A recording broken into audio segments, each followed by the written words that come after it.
Hello, everybody. Welcome back to the Level 1 News. Today it is September 7th, and we're doing business and security.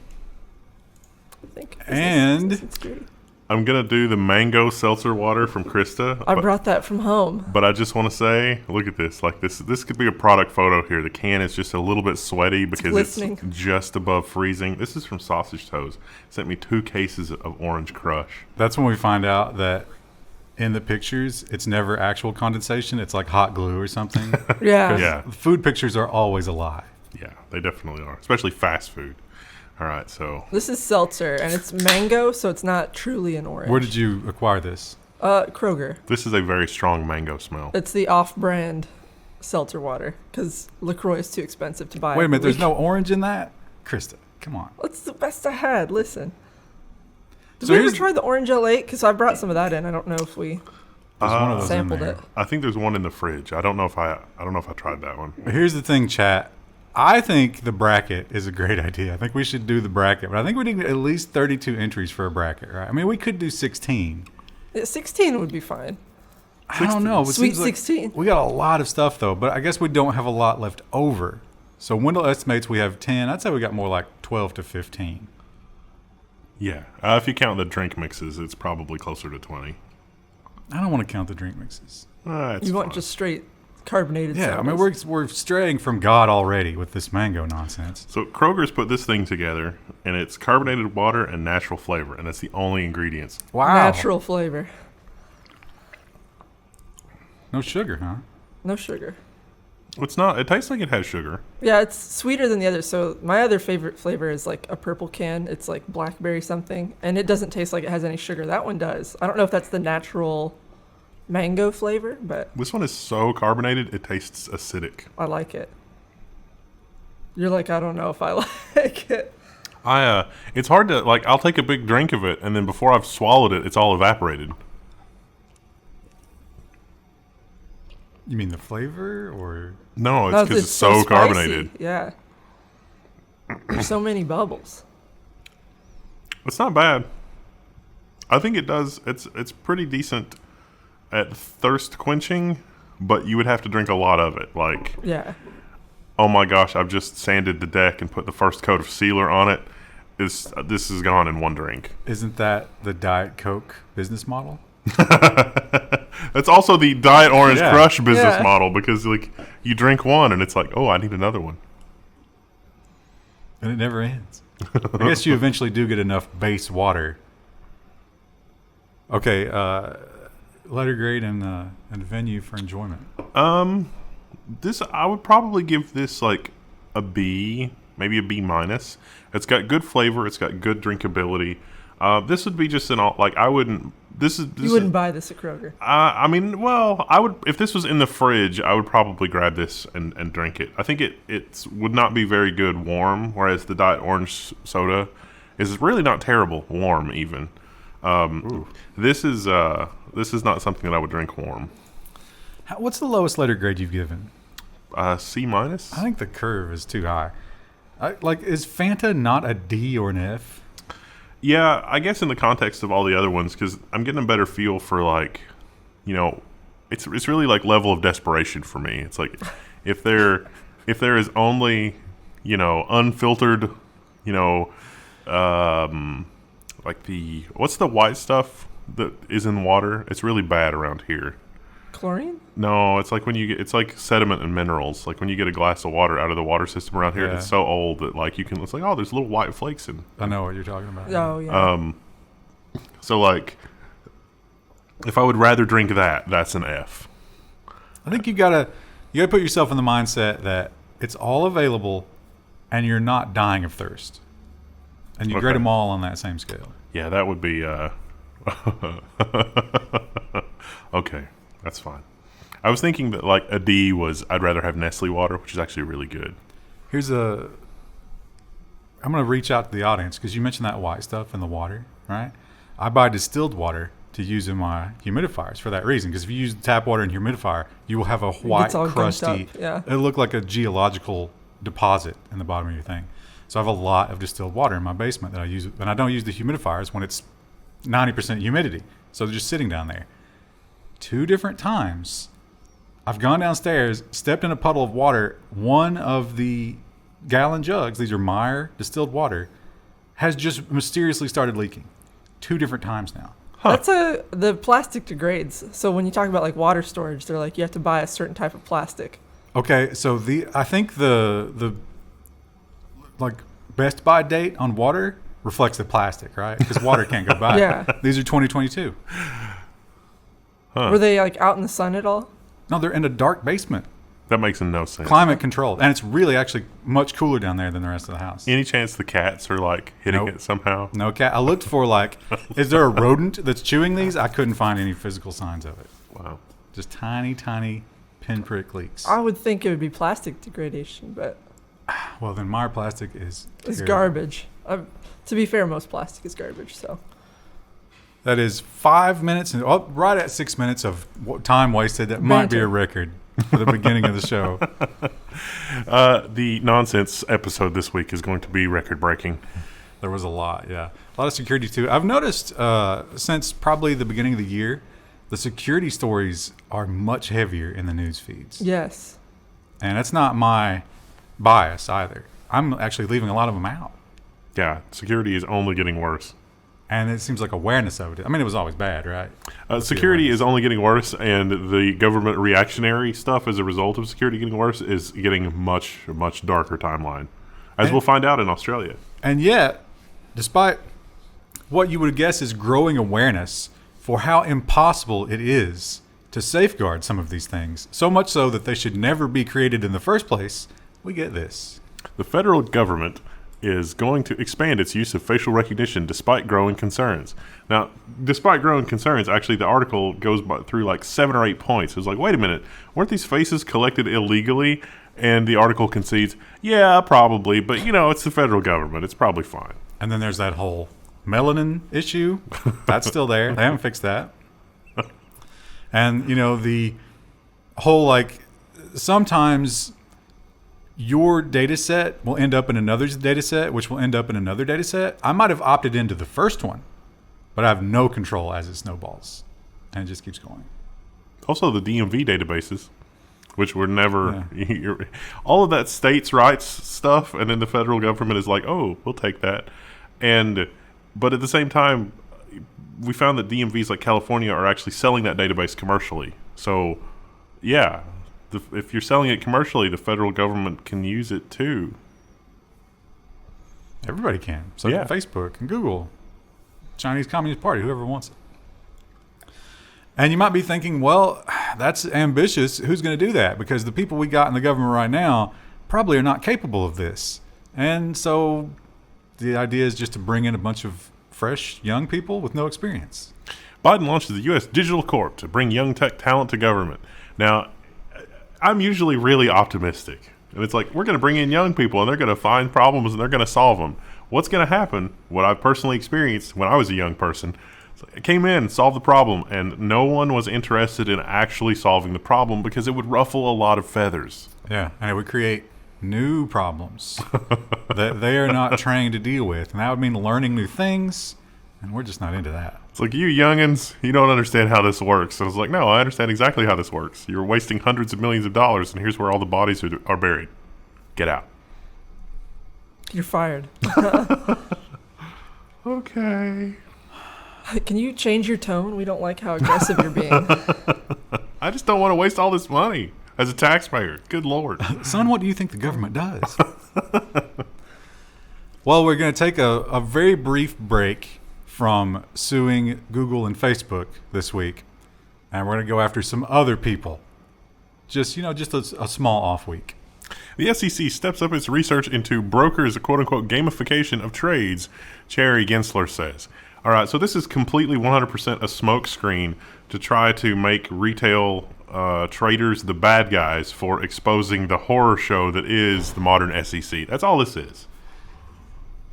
You want to talk to me about gamification when you can do things on the option market that there's no reason to do. It's just speculation. As we understand how Toys R Us and Sears, which were profitable companies, were forced into bankruptcy, not by Amazon, but through, trade shenanigans. Talk to me about that. Talk to me about how we're going to fix that before this. Come on. I remember they were talking about, like, when we were doing the whole Occupy Wall Street thing, People were like, hey, you bring nothing to the country. You're just parasites, and you're just destroying us. And their response always was like, no. It's financial innovation, and it's driving the country, which is kind of true. I mean, they were generating a lot of money, but is this not financial innovation? It's not allowed when you're making more money than the incumbents.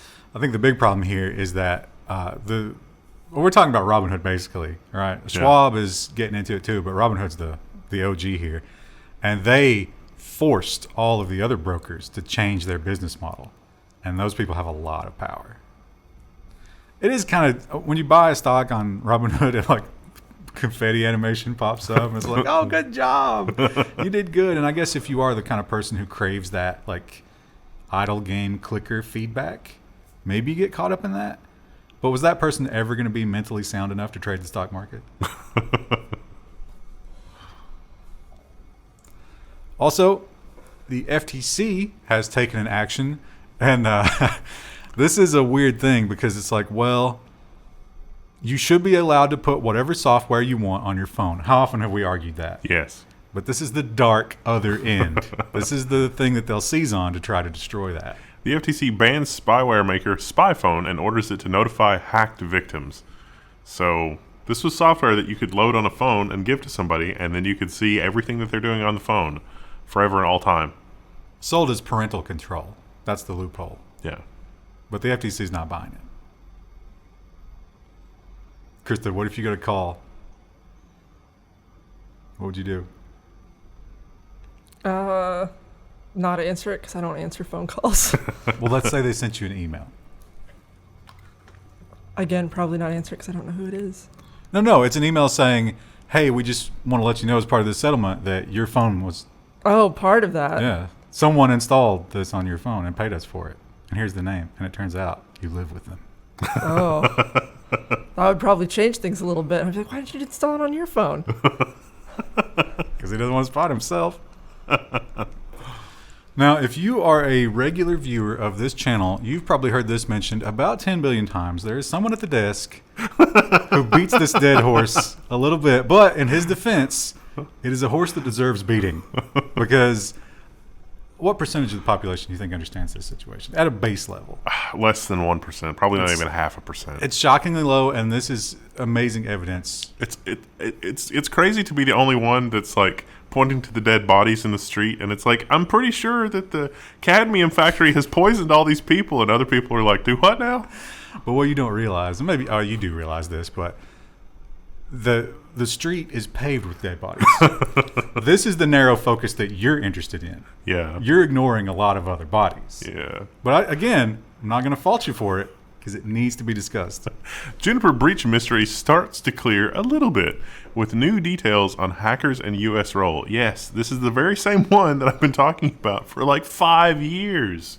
And this article is almost like well, we haven't forgotten about this, but there's a lot of mystery here. And yeah, it probably was the NSA, but something the NSA introduced, some other nation state noticed, and then used that access to add their own backdoor, and then, basically hit the, apocalypse doomsday button, and then all of a sudden, the floodgates open, and every cyber criminal, script kiddie could, exploit this and be able to get access to your networks and blah, blah, blah. Probably this is what's at the center of the OPM hack.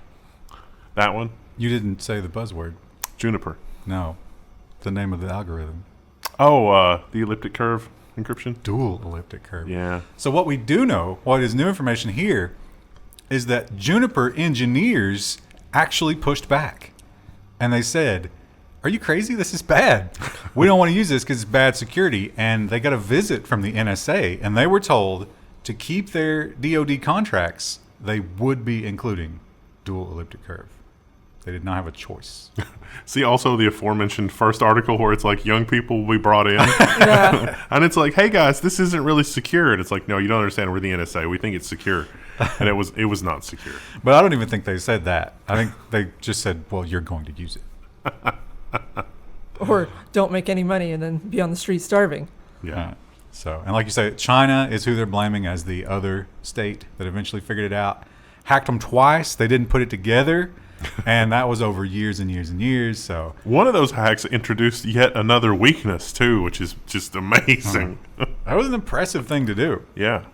Yeah. But I don't think the NSA intended for China to be the one to use it. Maybe they did. If the NSA was the one that did this with the weak algorithm, they should have had a team of like 12 people that did nothing but watch over Juniper and make sure they were okay. And they failed at that. That is why we must never have backdoors and encryption. This right here is the microcosm of the whole Apple argument and all of the stuff going on with Apple and the backdoors and we need encryption and blah, blah, blah. This is what happens when you do that because this is exactly what that was. And But what if we made it so only we could use it? That's not how it works. As evidenced Yeah. by... And it's not like, it's not like after they roll this out 3 months down the road, somebody's going to write a smarmy article. It's like, oh, look, they're scanning and nothing went wrong. It took years and years for anybody to figure out what was going on here. Yeah. And even now, when did this happen? 2014. Even now, we're not sure of all the details. Yeah. Well, a really important thing to point out there is that you say years and years, but certain parties were exploiting that almost immediately. It just wasn't widely known. No, but they were doing it for years. Yes. Unmolested. It was what a great hack. Yeah. I bet every Monday they had a stand-up conference call, and they were like, "Can you believe this? Another week." And like the first few, they were just laughing. And they're like, "Oh man, we'll probably get caught next week." And then like 3 or 4 months in, they're like, "They're not gonna catch us, are they?" Could you believe this? Should we send them a hint? Maybe we should steal some money so they notice. And all of that should shape the lens through which you view stuff like this. Yes. Because as good as it sounds, it will never be protected because it can't be. Apple secures the first states to support digital driver's licenses, but privacy questions linger.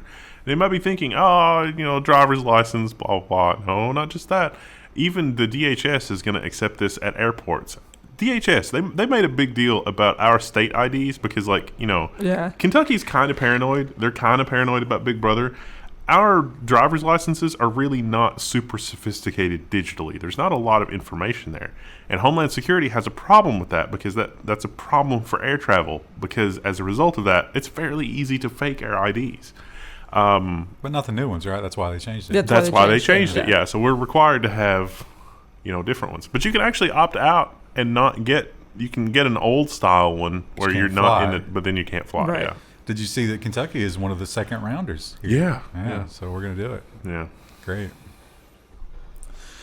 Well, Time to get that e-bike. these, I mentioned this last week. These stupid lawsuits, they just keep going and going. There's never an end to them. And if you're Apple, you got to be really upset with this headline because it's like, oh, I thought we'd finished that one. I thought we'd won that one. And maybe they will continue to be the winner here, but there was an issue. Judge in Nokia and Apple lawsuit owned Apple stock during the proceedings. This is a lawsuit from 6 years ago. And the judge is just now disclosing, oh, wait a minute, it turns out I owned Apple stock during that. Whoops. The article doesn't go out of its way to explain that, but it seems to have been that, the judge had Apple stock in a mutual fund or something. I'm sure it was a managed fund. And he said, wasn't aware. I didn't know. But probably nothing will happen. They would have to redo the whole thing. I don't think anybody's looking for that. No. But is this something else that we need to screen for in every big tech case? Probably. Because these are such common stocks to own. Yeah, that's the other thing too. Like if it was managed, you might not even know you own it. Could you even find a judge who didn't own some sort of big tech stock? If they have some kind of a retirement, even just an index fund. Right. Yeah. Any kind of growth fund is probably going to have Apple, especially at that time. Well, the big trial started, and she has an interesting defense. This story was prior to that, but we have seen a couple of days of trial at this point. Theranos founder Elizabeth Holmes on trial as jury selection began. And so faces up to 20 years in prison if convicted. She's on trial with Balwani. I like the Onion article. Did you see the Onion version of this? It's like the trial started, and it had a picture of her on trial with a black box, and it's like this black box is going to prove her innocence. Oh, because it was the test machines. Yeah. Now her defense is that the her lover at the time, who was the co-founder, I guess, she claims it was all this campaign of control and abuse, and it was all him, and she was just being dragged along as the poor helpless princess that she is. I don't think that defense is going to work out for her. No, I No. don't think so, and it shouldn't. I don't care which gender you are. If you make a poor choice in a mate, that's on you. You can't just take all of your problems and blame it on them because they were bad. You chose them. Well, she was the CEO, right? Like, she can't really argue that, no, someone else was making all the decisions. Like, Yeah, but you kind of get the idea that she was just the face because she was such a media darling. And he was doing all the work, except there wasn't any work. yeah, she was in on it. A lot of the things they're accused of remind me of like the Nikola thing with the trucks, where it's like, we've got all this amazing technology, and then it's like, here are the problems with the technology that you have, and they're like, we have a plan for fixing those things, and it's like, how do you have a plan for addressing these things? We haven't worked that out yet. It's like, well, then you don't really have much, do you? We have venture capital coming out of our ears. You want some? The EU, when they brought along their GDPR and all of their stuff, they kind of took what California had and massaged it a little bit, but they left out one very important thing, and now they're having to go back. In a boost for net neutrality, the top EU court has plunged the dagger into the controversial zero rating practice. So this was kind of an end run around net neutrality, where two companies could partner up and say, okay, your data is not going to count against any kind of a data cap. But the EU courts have looked at that and rightly said, it's like, look, from the network layer, the thing where there can be congestion or there could be a finite amount of bandwidth, the network layer doesn't care if it's your bits or somebody else's bits or yet someone else's bits. So the whole zero rating thing is by definition anti-competitive. And that is correct. Yep. Hard to argue otherwise. A lot of people, they try to sell it as, oh, these evil regulators are trying to take away your free HBO Max bandwidth. But no, what they want to do is they want to give you free everything else bandwidth. I want to be able to tunnel Hulu over HBO Max. Like, maybe I can encode, a Hulu program by referencing specific frames of specific other HBO Max shows, and then I have a program that assembles that. I mean, that's basically where we are. So yeah, they're going to try to get rid of that. Should be for the best. Now, I think, I was thinking about, here's an engagement challenge, chat. I was thinking what we should start doing to kind of like spice up the news, right? Mm-hmm. Is we'll each choose a story of the week that we think is the story of the week. That's this one. And we'll spend a little more time on it. Yeah, for me, yeah, it's this or the Torrent Freak one.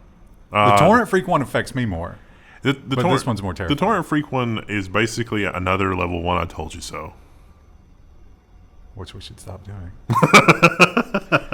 But anyway, this one is, I think at this point, I'm completely convinced that Australia is just a test bed. Yes. For dystopia. As we always say. They've figured out, I don't know who they are. Maybe China's involved. They love Australia. And I'm sure the Western powers are involved. But somehow, they're just like, whatever, we'll do it to the Australians. And based on how hard they push back, we'll change it for the rest of the world. And they go as far as they can. This is ridiculous. The Guardian headline is Australian powers to spy on cybercrime suspects given the green light. That headline is not the correct headline. The correct headline is OMFG, what the heck is going on in Australia? The law enforcement people just got sweeping and ridiculous superpowers to basically run amok with anything that plugs into the wall. That was the headline I saw. It was basically like, you don't need a warrant anymore in Australia. Like, you can just search whatever. You still have to get something from the court, but it's like the lowest possible standard of evidence of a warrant. It's like a self-serve ice cream machine of warrants. It's very convenient. You just, you go up, you pull a lever. It's not like the McDonald's one where it's always broken either. No, it's broken, but but not in the way that would help us. It's so insane that, if an IP address is doing something bad, or an IP address is suspected of doing something bad, the law enforcement can go to the network operator and be like, hey, we need you to just log everything for this IP address, all the traffic in and out, and they have to do it. They're compelled to do it by law. But the law also exempts the person from any kind of tort or civil suit.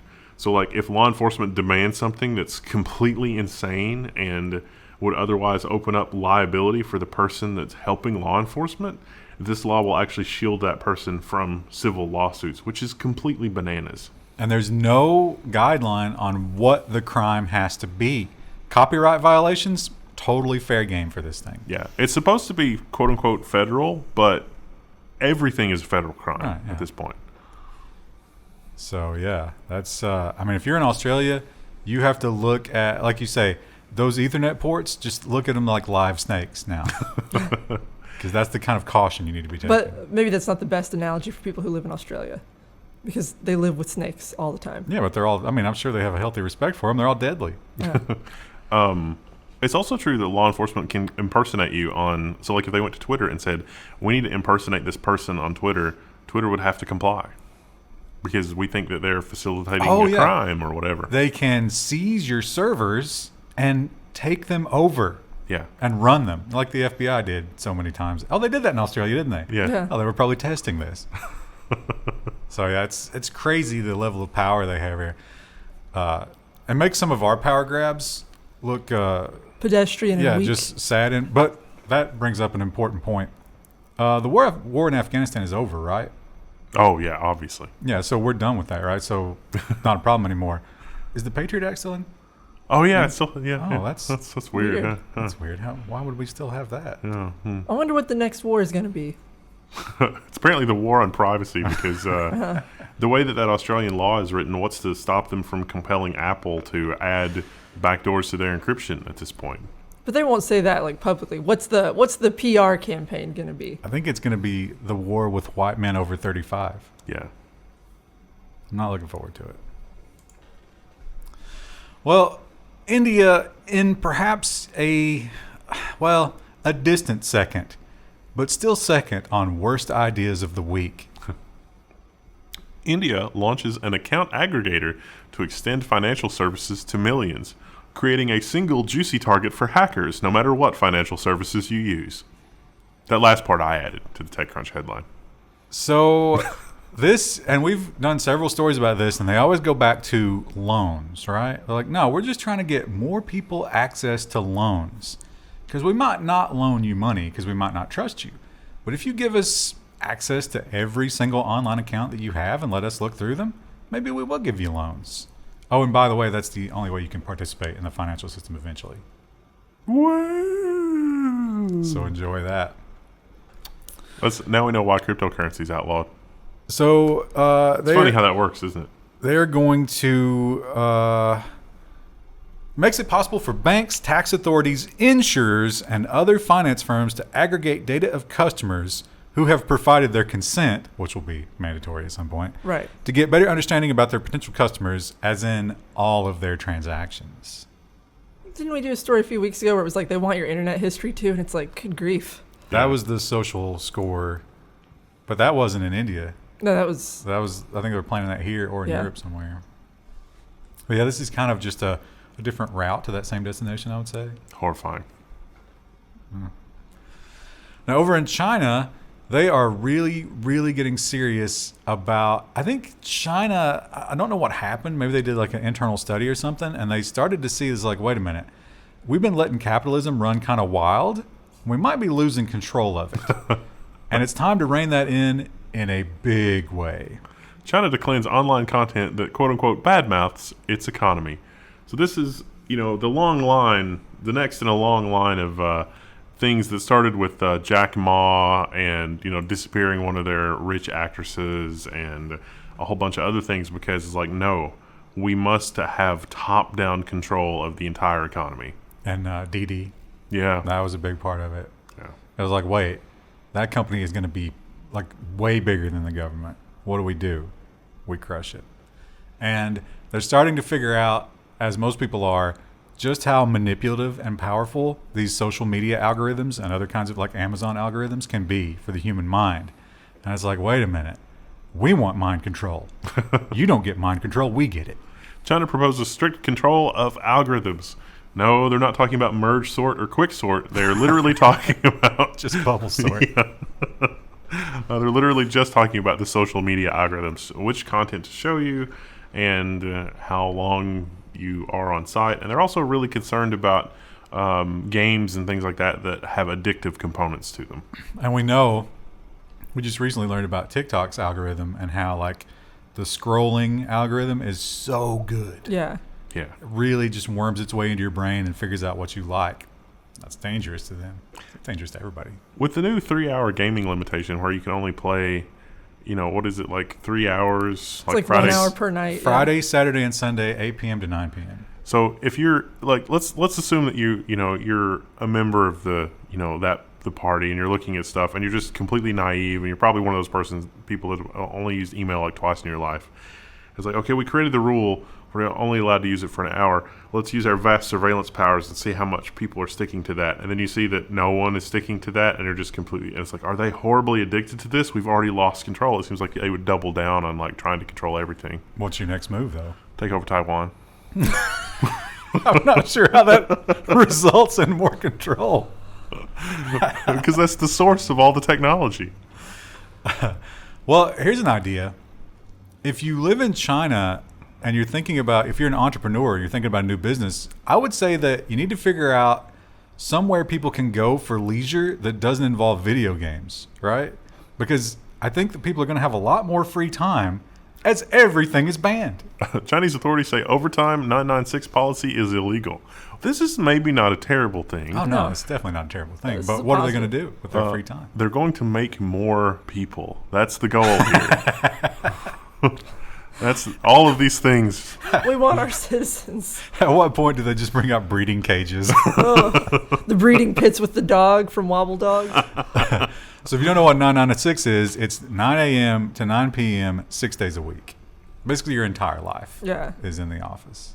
And you probably just sleep all day on Sunday, right? Yeah. Catch up on sleep that you've lost for sure. So they're going to get that down to, I don't know if they're going to go to 40 hours, but they're going to cut it and make that illegal. They say it's a sense of pride, but do you think it's a sense of pride for the workers or for the business? If you didn't have anything else to do, maybe. It's probably kind of like how it is here, where like, and I've heard about this like in Japan as well, where people work and it's like you socially feel like you can't leave at 5 because it's like, oh, people will see and then they'll judge me and then I won't get a promotion. And so Yeah. then everyone just sits around at their desks all night and it's like, what are you accomplishing there? But it's like a social thing. Well, Maybe that's just that run amok. it's over. See what happens. And a lot of smaller countries have been following this trend, and it's smart because they probably can make a lot of money in these early days of it if they do it correctly. But what was the other one that did it? The volcano one? Ecuador? Was it Ecuador? No. I can't remember. I think you might be right. Oh, maybe. But anyway, another one add to the list. Cuba to recognize and regulate cryptocurrencies. This one was really interesting because Cuba's got a couple of unique takes on how cryptocurrency can help them with like the microeconomy part of things. So they don't necessarily have their own separate currency, but they're able to sort of connect with the rest of the world and participate in a larger economy. You got to remember that for a lot of years, Cuba had to dance around all international trade stuff. Yeah. They had to figure out an alternative. So this probably looks pretty good if you live through that. It's like, oh, I don't have to deal with SWIFT if I don't want to. Yeah, I like that. And the cryptocurrency is generally deflationary, so I mean, Yeah. Yeah, if you've got a runaway currency, but your people can have some fallback in a cryptocurrency, that'd probably help you overall. I would think so. I don't know if a government would want that if they were hyperinflating, though. I'm sure we'll find out. The money printer is going to continue to go burr. The report for August came out, and it was not good. The inflation report? Or? Yeah, what choice do we have at this point? I mean, the snowballs are rolling. Yeah. You'll be forced to drink seltzer water soon. Because Orange Crush will become impossible to buy at inflation levels. Orange Crush will be like the status symbol for 2025. Would you say that they've been crushed? I would say it's a crushing demand. I wonder how much of that stuff they sell. Do you think it's such a low amount that they're like, all right, it's not a priority? But somehow in Sausage Toast Town, it is a priority. It may just be that no one there is buying it. Or it could just be that the supply chain is so broken that, only certain places get certain things because the supply chain happened to have enough in reserve there. Or Sausage Toast secretly is one of the Crush, like Crush family influencer. people. Yeah. Did we have the capacitors article? Was that in Nonsense? Is that in this week's news somewhere? Capacitors. The capacitor shortage. There's a Japanese company that makes really awesome surface mount capacitors. And they're like, the whole world uses our products. We stockpiled over a year's worth of product. Guess what? That year is gone. There is no more stockpile. I don't think so. Got several Spoiler chip alert. shortage articles. Well, moving on to security, you can have the best security in the world, but you eventually have to trust somebody, right? And when you do, you got to be careful how you deal with them. Fired New York credit union employee nukes 21 gigabytes of data in revenge. This was credit loans and applications and stuff like that. There was enough logs to say, hey, wait a minute, she logged on after she was fired. So they did pass the disable this account alert to the IT team, but they did not do it quickly enough. Oops. IT always knows who's being fired first. That's just... Except these guys didn't answer the email. Yeah. Oops. And now they might be fired. What if you get the message, it's like, disable your own account? Then you just nuke everything. Is that the equivalent of I'll just show myself out? But you still have to complete the work. Yeah. I'm not saying she should have done it, but it's kind of ballsy to just be like, screw them, and then log in and just delete a bunch of stuff. Not only that, she bragged to a friend. That she did it. In texts. Oops. That's what got her. Yeah. That's stupid. But is it that kind of attack? Yeah, it hurts the bank or the credit union, but it also hurts all those mortgage holders, right? Yeah. That's kind of a dick move to those people. They didn't do anything to her. Well, another crypto platform bites the dust. Hackers steal $29 million from crypto platform Cream Finance. They found a bug where when things it's implemented in Ethereum, but they found a bug where when I guess the contract was being executed or being turned back in, that you could initiate another one with the funds of the first one. It was so the flash loan was not an Ethereum contract, I don't think. I think the flash loan was their thing. Oh, okay. But they used Ethereum to back it. But the hackers figured out that before the Ethereum transaction finished, they could just keep hitting it. Keep getting those flash loans and then withdraw them. Well, oops. So the blockchain is fine. Nothing bad happened there. It's just this company. They did a stupid thing and they will suffer for it. I put this in security instead of social media because this is really, it's not new information. Nope. And a lot of you are going to be like, yeah, okay, whatever. You think we didn't already know this, but some of you probably don't. Here's the article you can send your family that explains it quickly and succinctly. That's exactly where I was going to go with it. Other people don't, and you should tell them about it because I try to tell my dad about this. He doesn't care. There's no escape from Facebook, even if you don't use it. She joined Facebook in 2013 and then forgot she even had an account. But then Facebook never forgot about her. She logged in, and the stuff that it knew was downright scary. She actually had a friend talk to her, and I was talking to her about this kind of stuff, and she was like, oh yeah, I created a Facebook account, but I don't ever use it. And he was like, oh really? Let me show you. And she was blown away by it. If you showed your dad all this, he'd probably be flattered. It's like, they put a lot of work into keeping up with me. And it's like, Yeah, your dad kind of likes the social validation of Facebook. Oh, I he think. craves it. And he's a writer. He used to work for a newspaper for a while, so people will read his posts, because he's a decent writer. And I was like, look, Substack. Go to Substack. Get $1 a month from a couple of people. Just give you something to do. And he's, like you say, he wants those likes. Yeah. He doesn't care about the dollars. It's the likes. Your dad could be an influencer. Didn't he do photography too? He could have an Instagram. It all goes on Facebook. Yeah. And I told him, I was like, guess who owns all those pictures? Not you. Doesn't care. The only thing Facebook is good for is the marketplace. there's some real horrors on the Facebook Marketplace if you ever care to browse it. You should start screenshotting horror of the week and bring it to the news, Kristen. Oh, I have one. I'll don't bring spoil it. I'll Don't bring it spoil for it. next week, but it's Right. really good. Don't give it away. Well, GitHub is one of many companies who are trying to put AI in our programming. And it sounds amazing. To me, it sounds impossible. And maybe I'm right. GitHub Copilot security study. Developers should remain awake in view of 40% bad code rate. So you're a programmer, you're kind of, programming along, and it's like you have a vague idea of what you need to do, but you're not sure about the exact syntax or the functionality that's available in libraries or whatever. Well, the GitHub AI can look at what you're doing and sort of draw on the entire library that is everything else on GitHub and say, oh, I think I can help you do this. The problem is that a lot of that code on GitHub is basically garbage. And so a lot of the output from the AI, also garbage. But it will run. The AI is pretty good at finding you something that will compile and might even do what you expect it to do. The issue becomes security. It's usually the most basic and filled with holes way of doing a thing.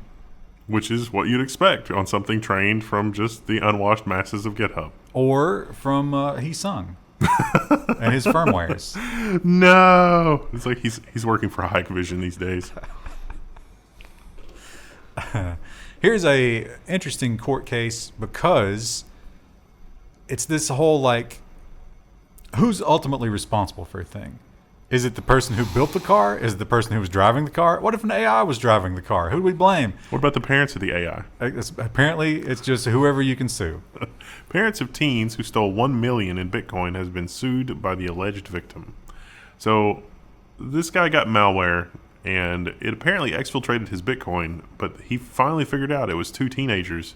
And so he's written a letter to the parents to say, hey, don't make me sue you. I know who you are now. It was your children. And we'll see where this goes. Is this in the U.S.? No, it's in the No. UK. Oh, okay. I don't know. I think that's the way it works, though. Like, if you're not legally of age, I think your parents have to stand for you. So they are now, but they weren't at the time. Yeah. And it was 2 or 3 years ago, which is right around the statute of limitations in the UK. So, well, that might be difficult. But he claims he wasn't able to unmask them until this year. yeah. So does that make a difference? Who can say? I guess the courts will have to say, won't they? Yeah. Update pending. Yeah. And this is a terrifying one. I do say I love the contactless payments. Kroger needs to get their shit together because I'm tired. Those things never work. Come on, Kroger. And they probably do it. We're going to get a ton of comments like, my Kroger has those. You live in the country. Yeah, I know. But bit of a problem. Academics bypass pins for Mastercard and Maestro contactless payments. It's been fixed now, but this was actually pretty genius. You could use two phones and basically create a wormhole for contactless, stolen card, whatever. This is pretty awesome. And it sounds a little unwieldy, and you might think, how am I going to use that in the field? But really, just have those two phones together with the card in between them, right? Yeah, or you could, the way that it made the attack sound like a perfected version of this, like if you were on a crowded subway with somebody, you could totally, you'd do the contactless payment just standing next to somebody on the subway eventually with a perfected version of this exploit. You mean just run your own iPhone store and charge them? Yeah, well, yeah, if you were standing in the subway and your accomplice was trying to buy something somewhere else, your phone would be connected to their phone, and you could totally just wormhole their contactless payment from the subway to, whatever store you were at to buy something. Was it not all near field? All of it was near field, but it would work just as easily over any other kind of a connection. You'd be more at risk of getting detected there. Yeah, that's true. But yeah, so the pin wasn't necessary. They've managed to work around it, but it is fixed. But what else is lurking? Oops. And here's another genius way that people are stealing from us. And these guys did the opposite of what those Filipino by way of China hackers. These guys were very careful not to steal too much money so as to always fly under the radar. Gift card gang extracts cash from 100,000 inboxes daily. So this is literally just phishing, but it's phishing for people that have gift cards. And a persistent presence on your machine that does nothing malicious, except they said maybe 5-6 times a month, scan your emails. And they weren't like just reading everything or making copies. They were just scanning, looking for gift card numbers or cryptocurrency addresses or something like that. Found something, maybe they'd steal a little bit. Most people never notice. And This was terrifying. Yeah. If you are someone who uses lightning cables, what percentage of the population is that? All of them. A crazy amount. You got to worry about this one. A new version of the OMG cable is a USB-C to lightning cable that hackers can use to steal your passwords or other data. It's a cable that contains a microcontroller, and so, you can't trust it. It also works up to a mile away. There's one that's been modified and one that hasn't. This guy was super proud that he managed to get his microcontroller to fit in that little lightning cable. That is impressive. Yeah. If this is what randos on the internet can do, can you imagine what the intelligence services of various countries can do? Also, don't you think that every phone company abandoning the cable in the box will make that worse? Yeah. Because people will go for the cheapest one they can find, right? Yeah. And they'll go for the Amazon one. I think we need to step up and do it like a level 1 random EM field detector thing so that you can wander around and be like, well, that's weird. This thing's emitting Wi-Fi, or that's weird. This thing's emitting 900 megahertz. Yeah, that wouldn't be bad. Like a little, maybe a little glue-on thing that just pops over your entire back ports. Just detecting everything. That software-defined radio thing you did would be a good start for that, because it's you would be able to detect the radio transmitter somewhere that it shouldn't be. Yeah. Would you ever? I guess sometimes you might plug in something else that would do that, but you would know. I would rather have a false positive than a false negative. They sell these. We should get one. I don't know if you have to go through a screening process or something here. I'm pretty sure we could get one. To research, bro. Yeah, we could say we're doing research. Exciting times. What do we got for tomorrow? We're going to do one more story first. This is my runner-up to the terrifying story of the week. I'm still going to give it to Australia, but this one is crazy because I've kind of suspected this for a while. Yeah. But we find out that the ISPs are not just in bed with. Remember all the times we talked about the DNS thing, and it was ISPs were like, no, we totally are not going to sell your DNS traffic. That's crazy. Why would we do that? And then this, which is worse. Way worse. Sky subscribers' piracy habits directly help Premier League block illegal streams. So the UK ISPs are selling what's called net flow data. And so this is data about what IP addresses are talking to what other IP addresses. In the past, anti-piracy outfits would have to participate in, say, a BitTorrent stream. And then as a result of participation in that, because of the way the technology works, you can get some insight into what all IP addresses are conversing with one another. In a normal situation, if you are not part of the conversation, you cannot see what IP addresses are talking. So if you've got a VPN connection, it's from your IP address to, let's say, a Swedish VPN, that's just between the two of you. But if your ISP sells data about that, it says, hey, this IP address is spending a lot of time talking to this IP address. It's not decrypting the traffic or anything, but it is keeping track of who is talking to whom. And there are companies who are just, subsidiaries of the big ISPs who are constantly monitoring and keeping track of suspicious IPs. And I don't have any proof. They're just keeping these lists. And then when a big event happens, like a soccer match or something, they're screening everything against these lists that they have. And if they feel like they've discovered someone who's broadcasting this based on the massive amount of traffic, like let's say the game starts at 8 p.m., all of a sudden this IP just blew up at 8 p.m., shut it down. And the ISPs are like, yeah, we'll do that. And this is without decrypting the traffic. So it's basically that thing that we always warn you about your metadata leaking what you're doing, even without having direct access to the data. It totally is. But this is it's not even metadata. This is just the flow. Yeah. How much you're serving. And not necessarily to who. Yeah. The timing has a factor. I can't wait for two things to happen. One, I really can't wait for Netflix or somebody to have an event, and then these guys say, oh my gosh, this IP address is pirating our material. But it was actually Netflix, because that would be one business interfering with another business, which is like the worst thing you can do under business law, and the penalties should be, they won't be, but they should be fairly severe. How about a really, really popular politician does like a viral live stream or something? It's like, nope, shut it down, it's too popular. Or there's a big protest for marginalized people, But and they shut that down. With these kinds of things implemented, you would never know why it didn't work. It would just be like, oh, it glitched out. It weirdly stopped working. I don't Yeah. understand why. I think they might be able to get to the bottom of it eventually. Eventually, maybe. So the company could still suffer. I kind of doubt it, though. Yeah, it's ridiculous. And you should be in the streets about it. But there's a lot of other stuff that they're in the streets about. Just put this on the list. Add it to the queue. I'm just angry about everything. I got a lot of feelings, and I'm out in the street about it. I wonder if you could get them for some kind of eavesdropping. Like this runs afoul of some kind of eavesdropping law. Well, maybe some letter, like to the letter of GDPR or something like that. Seems like they'd definitely be skating on the edge.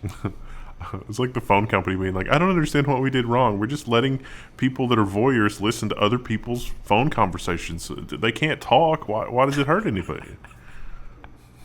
We just set up a 900 number to work with that. What's the problem? Do we still have 900 numbers in the age of the online I'm sure we do. thoughtery? Seems like a really old school. You think it's all just old men on there because they can't figure out OnlyFans? Probably. It's like cable. All right. Is that it? Yep, take us out. That's it. Bye.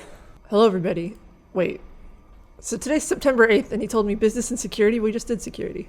Social. Social. Oh, Business and whoops. Social. I mixed that up. I just heard an S. Anyway, we're back. Yeah, we're back.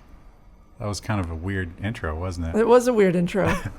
We don't have a second orange soda today because, I guess we kind of do. We do, yeah, but it's one he's tried before. It's Shout the out. OG. We got to give the shout out once again to the VIP of Wendell's life at this point, Sausage Toes. Which is a great username. That is a good username. We're used to it, but we should take a moment to appreciate how good of a username Sausage Toes is. It's still got that strong chemical aftertaste. Everything you so dreamed good. It of. feels like a warm hug, right? It does. Consumerism. Well, let's talk about some business articles. A lot of Apple today.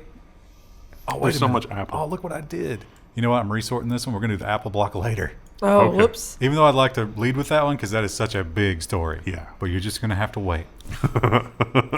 Instead, we'll start with Cloudflare. Oh, Wendell's going to love this one. Cloudflare says that Intel is not inside its next-gen servers. Ice Lake melted its energy budget. 64-core AMD EPYCs win again as the upgrade delivers performance boost without slurping more electricity. Lecky? Lecky? Who says that? Who says Lecky? I feel Apparently the uncomfortable. register. Ugh. Who's the writer of this article? This is Simon Sharwood, Is it the editor too? APAC editor. Oh. This is a great. You should check out the write-up from Cloudflare because this is how you should do things.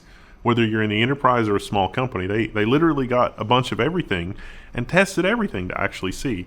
Their prior generation stuff was based on EPYC Rome. They upgraded to EPYC Milan, third generation EPYC, and they ran through all of their tests and they published everything. It's like here's how it worked with Ice Lake, here's how it worked with EPYC, and here's the breakdown, here's the hardware we picked, here's the why, here's what it needs to do, here's what we optimized for. They moved from 2 sockets 2 generations ago. Those were two socket servers required 2 physical CPUs. They don't even need that anymore. They can do it with 1. And they dropped the amount of RAM and cheapened a couple of parts because they figured out there wasn't a material difference. Yeah. They could save money by going with less, and they were fine with that. They And, can save a significant amount of money, and it's 29% faster.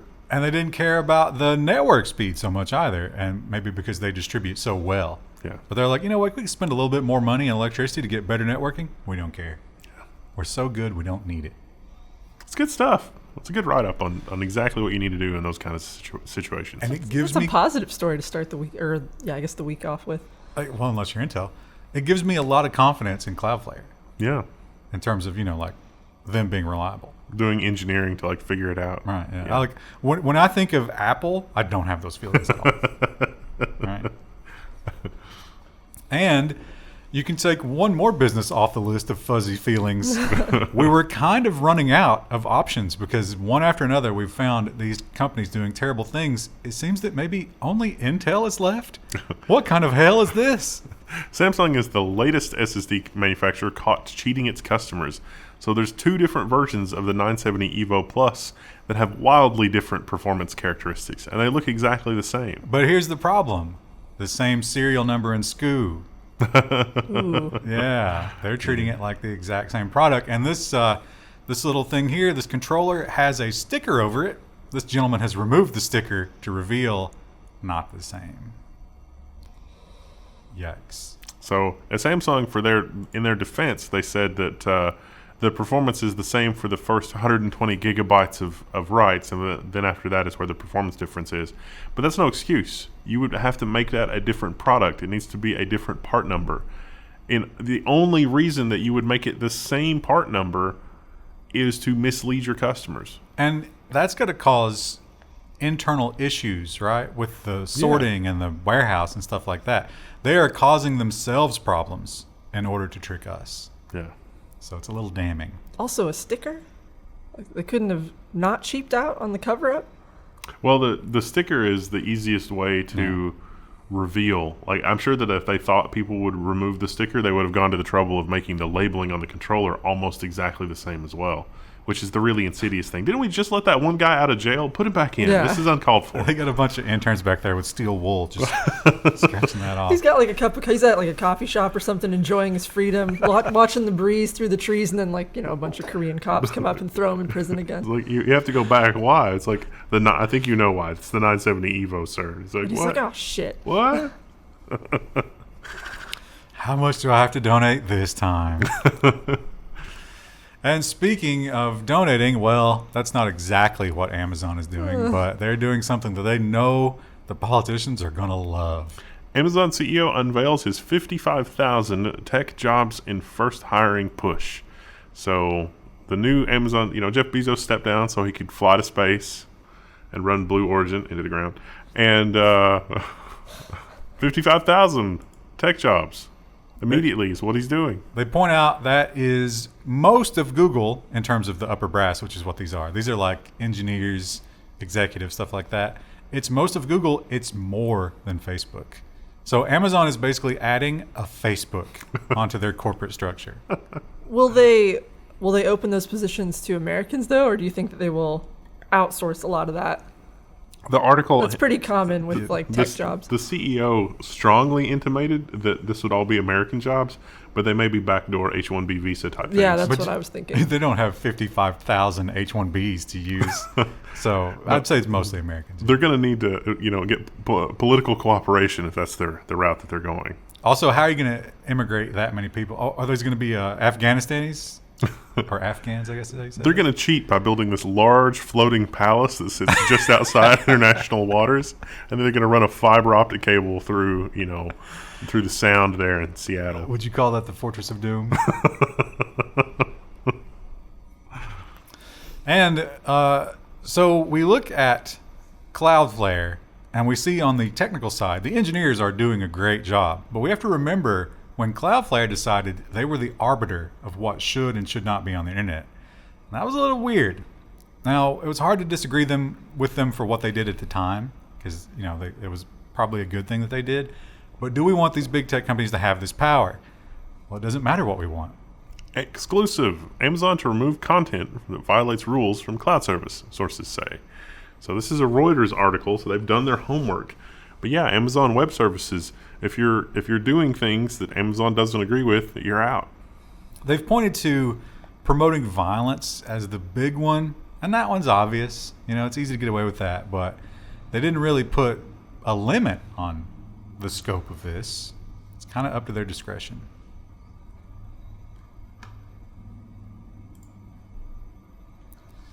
If you've been sitting around and, with bated breath, waiting for it, we now know the date. Microsoft will release Windows 11 on October 5th. If you're wondering if it handles 32 and 64 core processors correctly, the answer is marginal improvement at best.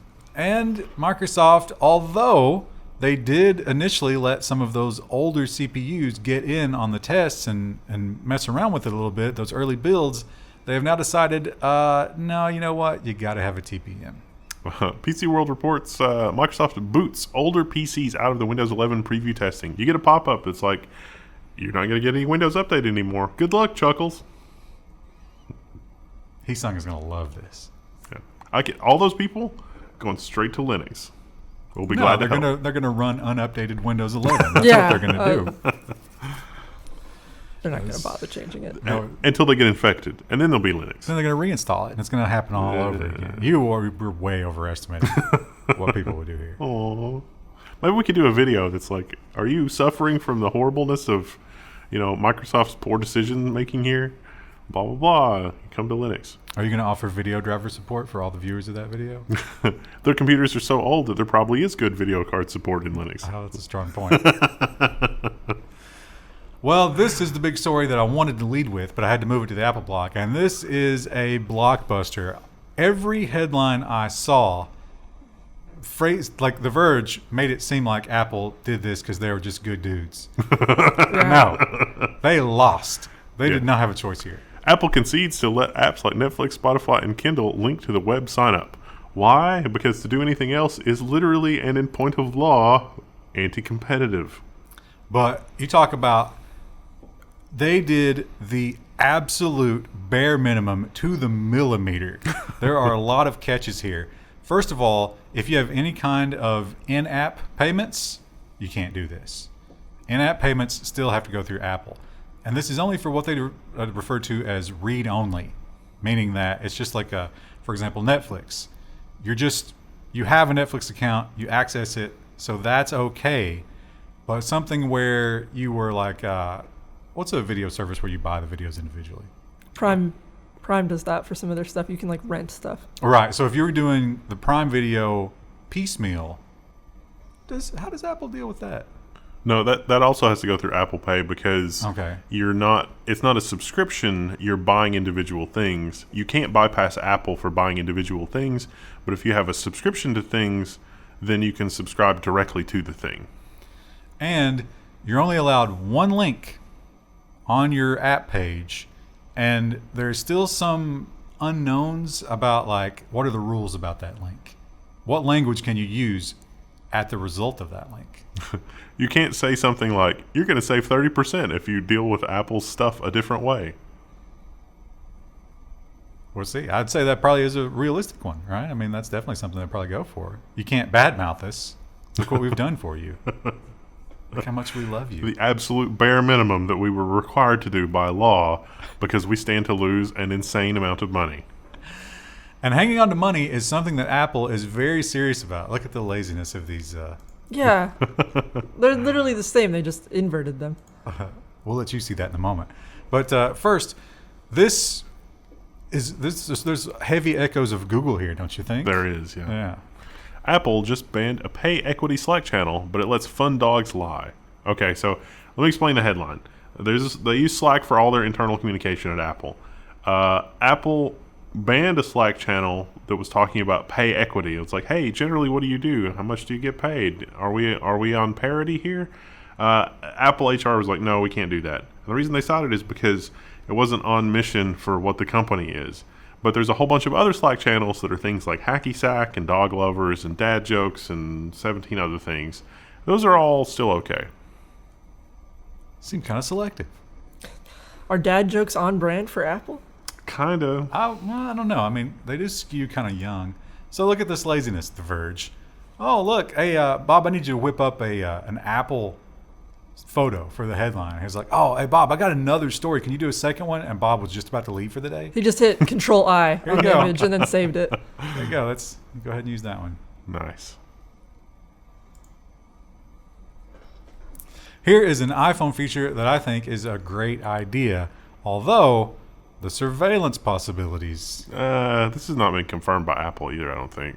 But when you are, Krista, did you ever think about getting a sat phone for when you're out in the woods? Yes, I have, but they're very, very expensive. I was kind of interested in this, but I imagine it's still probably expensive, like dramatically overpriced. We don't know the full details yet, but it seems like you might just get this with your phone. It's pretty limited, but still. Apple plans to add satellite features to iPhones for emergencies. The device will be able to deliver messages without cell service. Apple plans an emergency reporting tool for future iPhones.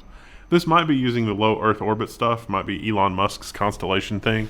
There might be a partnership that is as yet unannounced. We don't know. There's no details. This might not even be real. So the way that other satellite devices work, you have to have like a subscription plan on top of buying the individual device. So you can send like a certain number of messages each month.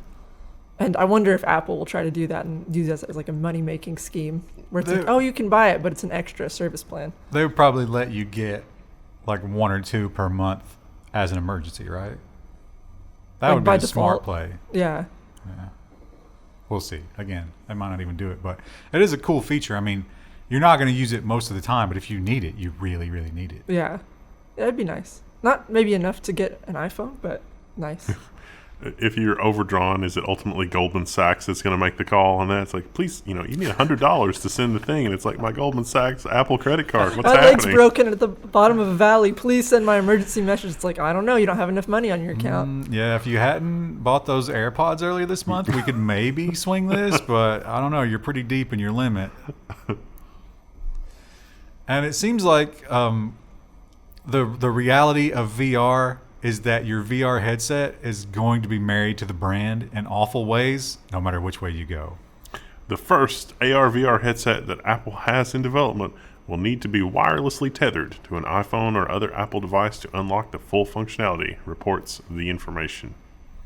Now, this is not just DRM. They're doing a dumbed-down version of this where a lot of the processing will happen on the phone. But it still means you have to have an iPhone. Scary. That's like the Oculus requiring you to have a Facebook account. There's no winning. It's not quite that bad because the Oculus could perform exactly the same with or without, but it's still a precedent that I think we're going to see more and more of. Which sucks because, like, what company? I guess Steam, right? Steam is our savior here in terms of VR.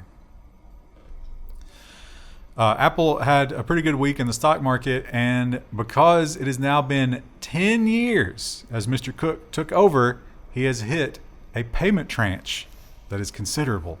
Tim Cook to get a $750 million bonus on the 10th anniversary as Apple CEO.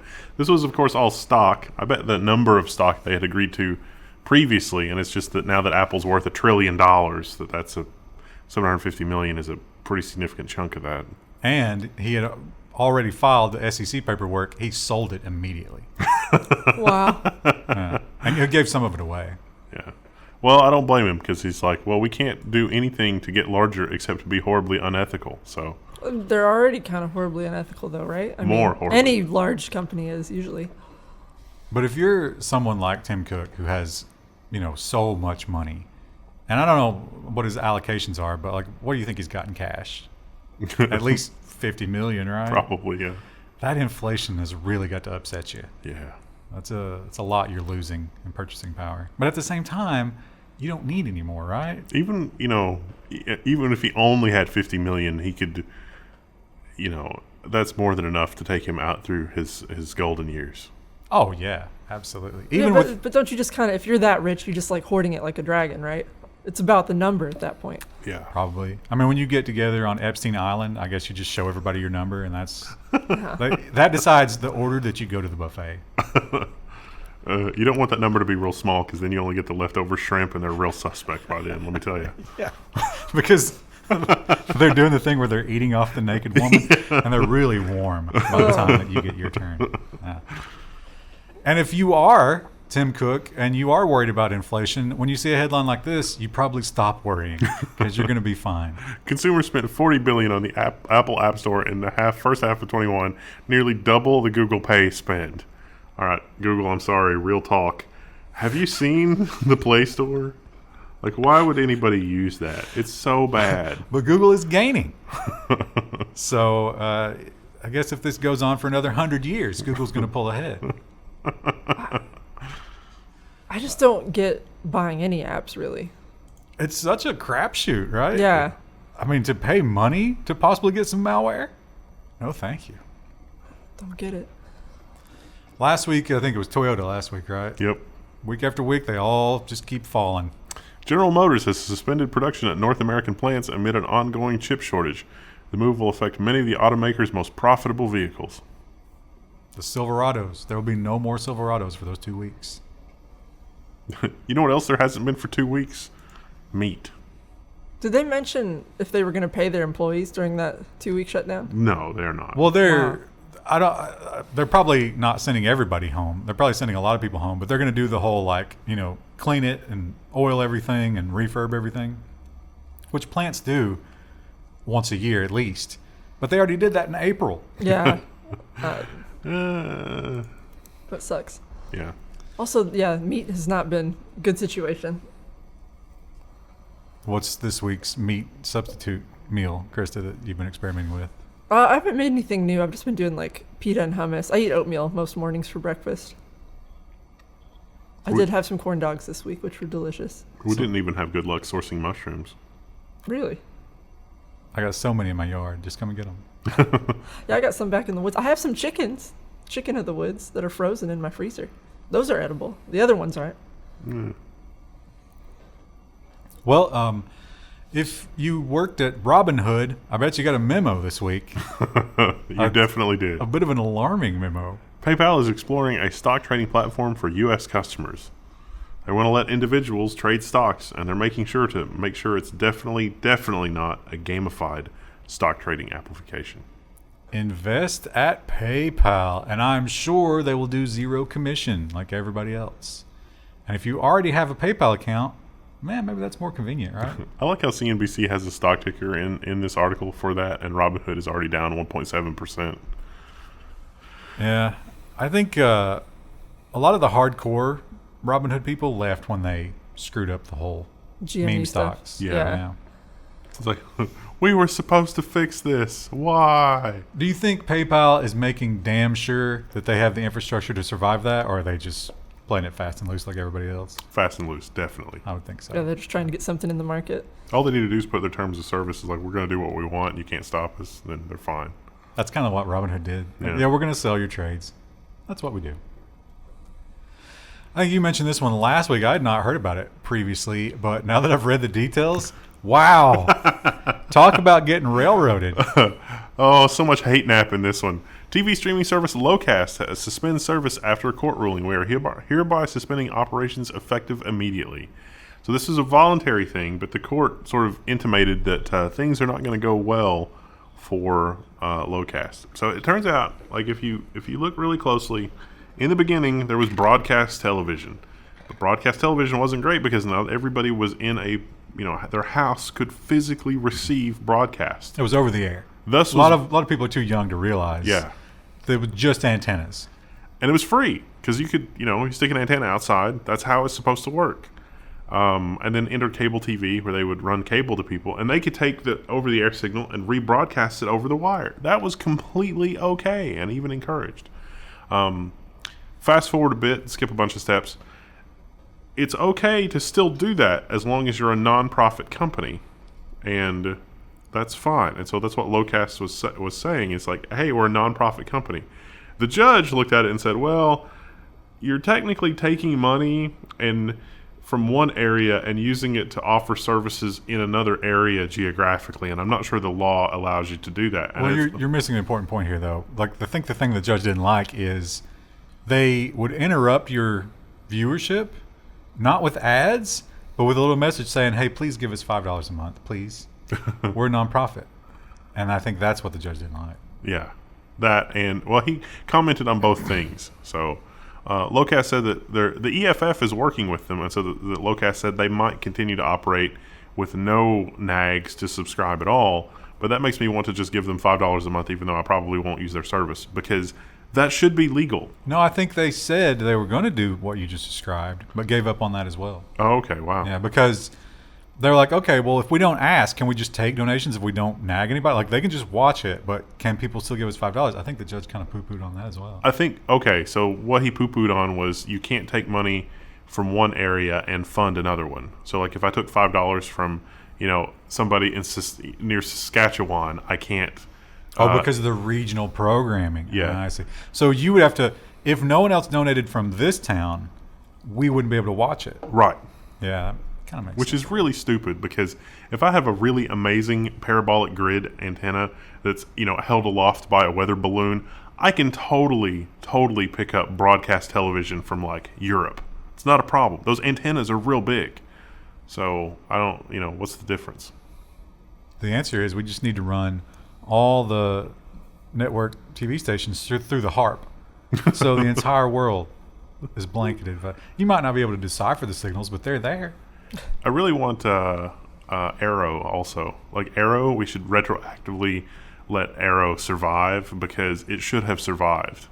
These companies deserve a very, very terrible fate that are making these things go away. But you know who's doing it, and you know why it's happening. Yeah. It's got nothing to do with the letter of the law. Do you remember, was it last year or the year before, we had widespread flooding and TV service was out for a lot of people? AT&T was actually recommending people use Lowcast to get their TV because AT&T couldn't provide television service. And they didn't want those phone calls. Yeah. Yeah. Well, in some cases, like that's how people get weather information. So it's like, oh, flash flood warning. If you don't have a television, you might not see it. But this is also, as we pointed out last week, this is a dead horse. You're protecting a dead horse. I mean, maybe it's not dead yet, but it is arterial dying. bleeding. Yeah. Serious arterial bleeding. That TV industry, it's not going to save it. It's really not going to do much of anything except screw people. Well, have you guys had any Zoom gaffes? I have not. No. There's definitely been some meows in mine. But that's not a big deal, right? I wouldn't be angry if I heard meows in a Zoom meeting. I've been witness to some gaffes, Yeah. but not... Had a apparently- client's dog vomit on a bed once behind him, and he was like, sorry, I have to go. But I guess it's super embarrassing if this is the only way you're doing business and you can't get it together. I don't know. Zoom call gaffes led someone getting fired, 1 in 4 bosses say, according to Bloomberg. Did they describe in further detail because who cares? Like, Probably like answering a mobile phone, or not knowing that you're not unmuted and saying things to other people in the house. Of course, there's the nudity one, right? well, that one I could understand because you don't accidentally do that in person. Oh, my camera was on. Whoops. So We should normalize not having your camera on. It's so weird when I join a call and people have their cameras on. I'm like, just turn it off. It doesn't need to be on. Chrissy, you are. I agree with you, but we're so far outside the norm there. Yeah. People want that. Yeah. It was funny because when we first started streaming, before we started Level 1, we didn't use cameras at all for ages because we didn't want to be on camera. And here we are, like 5 or 6 years later. On camera every week. Store.level1text.com. Here's where we're gonna get comments like, "You should have stayed off. Yeah. You're disgusting." Listen, we know, but people demand it. Meh. I'm fascinated by the e-bikes because they do have some pretty impressive performance They do. in some cases. And like, where's the motor on this thing? I don't see it. But the thing that I love about I love the name of this company. Van Moof raises $128 million to become the world's most funded e-bike company. Where's the motor? There's so many cool ones. Is it I've in looked here? into them, but I just don't know if I'd use it enough to warrant spending the money. They're very expensive. It looks like it. This one's this one's very expensive. I think this one's like $1,000. Yeah. They range from like $500 to like $1,500. It's also like kind of pedal assist more than Yeah. self-powered. Like you're still going to have to pedal it, but it's not like if you're going uphill and you power that motor, you're not going to have to pedal as hard. But I think the really advanced, like the really powerful ones, can go pure off the motor for some amount of time. Well, Yeah. They're impressive, and I guess they'll only get better. But I still like the V8. This is a crazy convoluted story. I thought about cutting this, but this goes to show you how tech reporting can just get weird. Because this is not quite true, but we did the story previously. Remember that? Yes. That was a while back. yeah. And it was crazy then. And then they reported something even crazier, but then I guess that never happened. ARM China seizes IP and relaunches as a quote-unquote independent company. But Except this story is completely wrong. Instead of updating this, they link you to a different one. ARM refutes accusations of IP theft by its ARM China subsidiary. So this is ARM, not ARM China, saying, no, ARM China is a thing. But SoftBank, which is the people that own ARM, also are still saying there's hanky-panky going on here. But we do also know that armed China decided to get rid of the guy who was in charge, who then kind of seized the building. Yes. And that's what they're talking about here. But then ARM is saying, well, no, he did that. Yes, there's going to be litigation, but he's licensing the IP, which is just bizarre. Yeah, I think this is trying to avoid some kind of international incident with China, but it sure does look like, things are done different in China when it comes to business. Yeah, that's an understatement. And in China, things are done different, and if you are really successful, then you think, okay, I've hit Elon Musk status, right? What are my worries for the rest of my life? I have none. Maybe my health, but whatever else I want, it's all just smooth sailing, as long as I don't do anything stupid like SEC fraud. But in China, that is absolutely not the case. If you get too rich, it is a massive danger. And you got to try to think to yourself, okay, how do I keep this money but placate the government? I think Alibaba's got a strong idea. China's Alibaba to invest $15.5 billion for quote-unquote common prosperity. So Alibaba is saying, look, we're doing so well, we can invest $15.5 billion in our local communities, and it's going to be awesome. How is this different from the Amazon story where they're like, we're going to bring jobs? Don't they do? This is just a page out of the American billionaire playbook. Wow, but who's giving $15 billion in the U.S. Yeah. like this? We should demand more from our millionaires. I mean, even Bill Gates is giving them it all away to Africa. Where's our money, Bill? But here's the problem with this. Like, this sounds really good, but think about this. Alibaba destroyed small businesses, right? They probably made $50 billion from doing that. They took all that money out of the community. They gobbled it all up. Now they will fire hose it back into the community through the Communist Party. Do you think that'll go where it needs to go? No. What if those small businesses had just cycled the money back in naturally? Oh, that would probably That's be the way more it should healthy. be. Yeah. So this is basically a slush fund for the Communist Party. You know how many kidneys are going to be taken out with this money? Oh, no. Twitter is, I think Twitter's kind of in a fight for, their very existence, their relevance, right? Because TikTok is really... They haven't figured out how to be a thing. They're risking becoming Facebook. Mm-hmm. Yeah. And Facebook is just going to disappear. And that's going to be Instagram. So what do? They're throwing everything against the wall. Twitter for iOS beta lays the groundwork for Bitcoin tips. So you see content you like on Twitter, you can give the content creator a Bitcoin tip. What about all those processing fees? Well, they're probably going to exist. They're going to try to use the Bitcoin Lightning Network for this. But I think that still has fees, right? Not as bad. I don't think I've ever seen a tweet that I'm like, that deserves money. Not even ones I've written. I don't think I've ever seen a TikTok where that was true either. It's like, oh, I actually snorted a little bit at this one because it was funny. I've seen ones that I've seen stuff that makes me laugh, but never something where I'm like, yeah, I'd pay $5 to see that. Because they're usually like 30 seconds, if that. But some of those TikToks are getting millions and millions and millions of views, right? Yeah. So what if 10% of those gave you a quarter? Well, that would be nice. But again, the transaction fees. I don't know. We'll just have to see how they get around all that. Twitter has also decided that there's a lot of what Twitter seems to be used for is for people to argue and hate each other. Right. That's very strong on there. And I'm afraid that if they do this, that's going to be all their users. What's going to be left? Twitter will auto-block harassers in a bid to curb abuse. So it's like, hey, it looks like you're writing abusive and just awful. You're being a terrible person. You know what? You're going to go in the timeout corner messaging that person.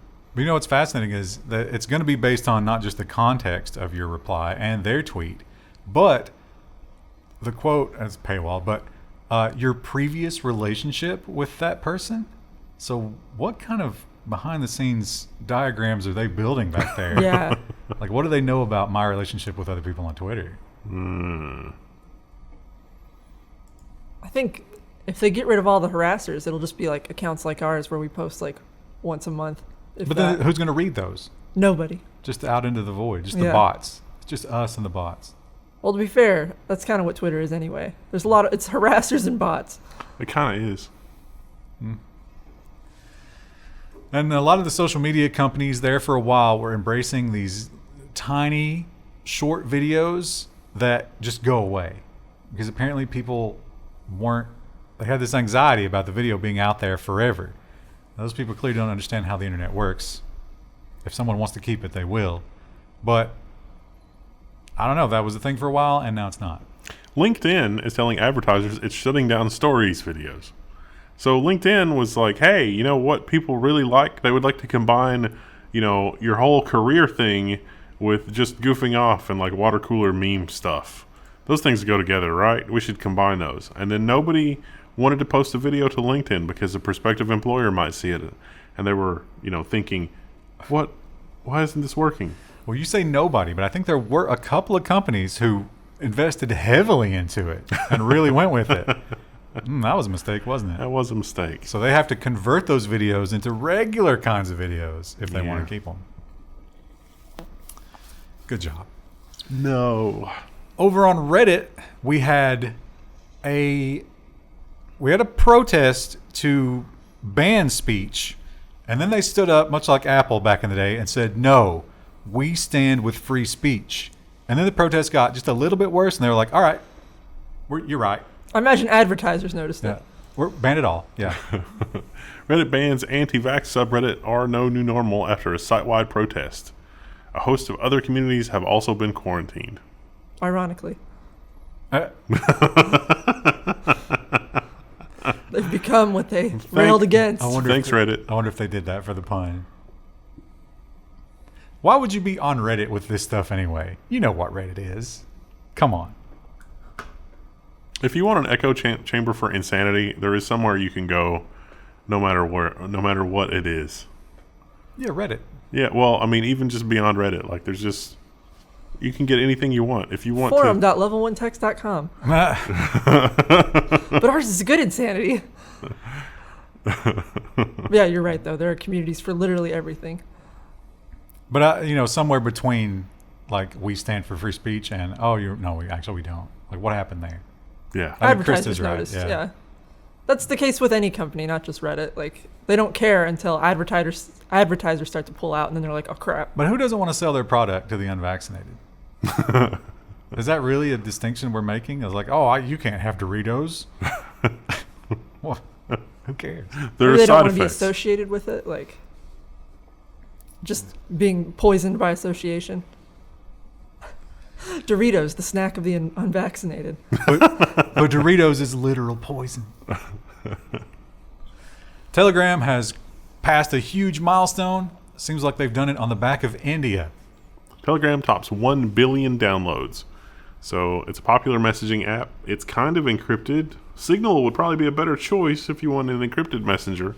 But Telegram is super popular. India, Russia, and what was the other country? Indonesia. They love it. And our final story in social media is no shock. Should be no shock to anybody. But honestly, a lot of social media works like this. I can't tell you how many times I look at something on Twitter and it's got a TikTok logo. Yeah. Right? TikTok is where like all the hot new stuff comes from. It's like Vine from back in the day. It's a glimpse of our future. The future of the internet is 5 websites with screenshots of the other 4. You remember when, it's kind of falling apart now, but remember when Reddit was literally just 4chan? Yeah. Heated up? Yeah. It was like microwave 4chan, literally. Sanitized 4chan. The most popular posts on Facebook are plagiarized. Being original on Facebook doesn't pay, according to its own data. They laid out you can actually go look at the top 20 most popular posts, which is funny because somebody, when they got on that list, deleted it, so now there's only 19. Oh. But a meme from motivational speaker Gar Gopal Das. What a name. Have any idea? No, I've never heard of that. A couple of rappers. But it turns out all this stuff was just stuff they saw somewhere else, and they were like, I like that. I made this. I made this. I love that meme, too. Ace Gutta. Don't know Ace Gutta? Mm-mm. I'm old, but I look young. Challenge. Oh, the I'm old, but I look young challenge. Drop a pic 30 and up. Is 30 old now? Krista, you're old. I mean, yeah. Comfortably middle-aged, I'd say. I wouldn't say 30 is middle. Yeah. You don't think you're going to make 80? I don't know. I think you'll make 80. You think so? Yeah, especially if you don't have kids. My great-grandmother lived to 96, I think. Did you see somebody leaked what the plan is when the Queen dies? It's called London Bridge Has Fallen. Oh. Well, actually, what was the plan? So the plan is they tell the next guy in line. Right, which one is that? That's Charles, the one no one likes. So they like get him and, sequester him, and then they release it to the public.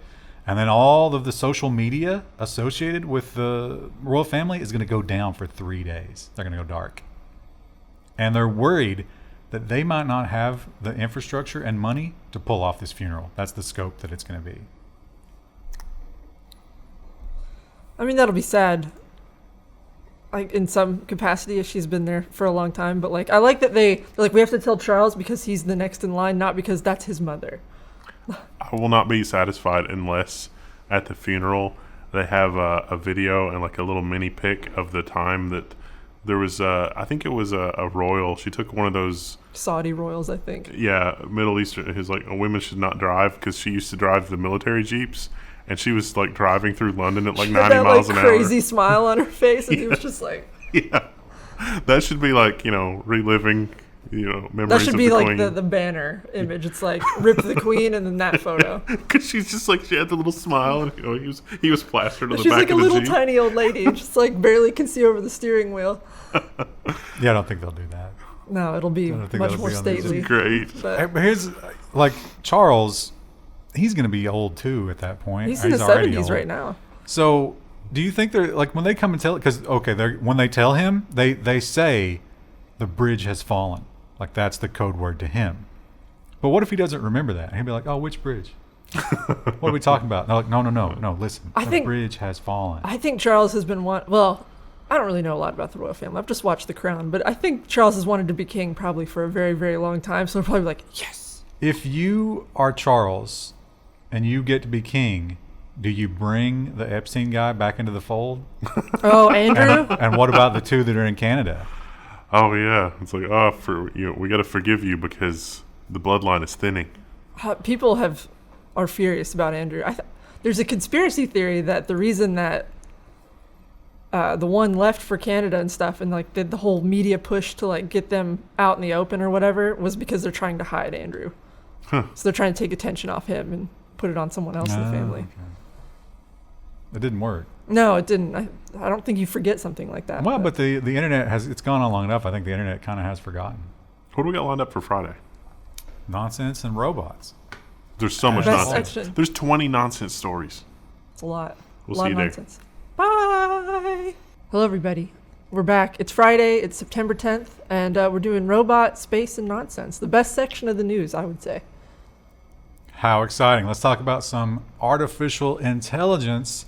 Now, this one, if you've watched CSI or NCIS or any one of those other Enhance. god-awful TV police dramas, you understood this kind of thing, you're probably like poking fun. It's like, oh, that doesn't really exist. Well, guess what?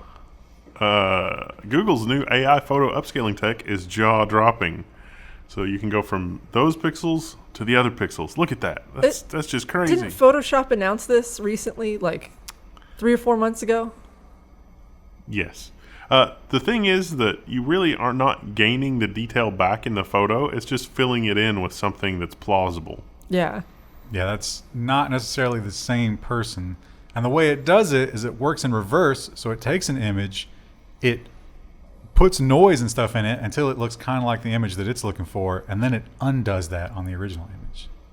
Pretty brilliant. Look at these people. I wonder how long it'll take for that to be accidentally incorporated into the Clearview. It's probably already happened. Yeah. Though this, I mean, like I said, it's kind of a plus for me as a graphic designer because I get a lot of weird, blurry photos from clients. Yeah. It'd be nice to be able to upscale them. They'll send you that little postage stamp logo. Yeah. And you're just like, okay, fine. And And then they'll be like, oh, it's a little different, but I like it. Or no, that never happens. It's usually it's a little different, and I don't like it. That's if you do it. But when the AI does it, they love It's it. perfect. Yeah.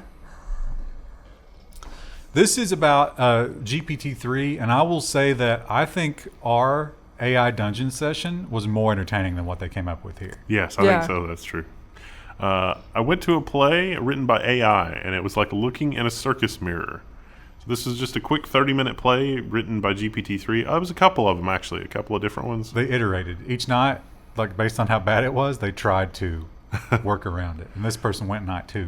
Well, our old streams of AI Dungeon were definitely much more entertaining. Yeah. There was a plot line about like Willy Wonka, and then we stole Willy Wonka's face and wore it and became him. Yeah, good. just Leatherface, just like Leatherface. And our child trading. We were able to escape punishment by the Oompa Loompas as a result of that. Yeah, they thought we were his lords. And that's the kind of thing we didn't set out to do. But that's what happened. What was The it? GPT-3 is an amazing little toy. It was Christmas. It was a Christmas theme map, Yeah. and that's what it came up with. Self-driving. We had which company was it? Was it Waymo that had the death? Remember when they had the driver in the seat? Oh yeah, they weren't paying attention. Was I that don't know if Waymo? that one really counts against the self-driving car or not. This one definitely does. That was almost a sneeze. And you shouldn't suppress a sneeze. Let it out. Stare into the light. And Bring it on. the PR on this one is really, really bad because in some cases you might be like, well, this guy was blind.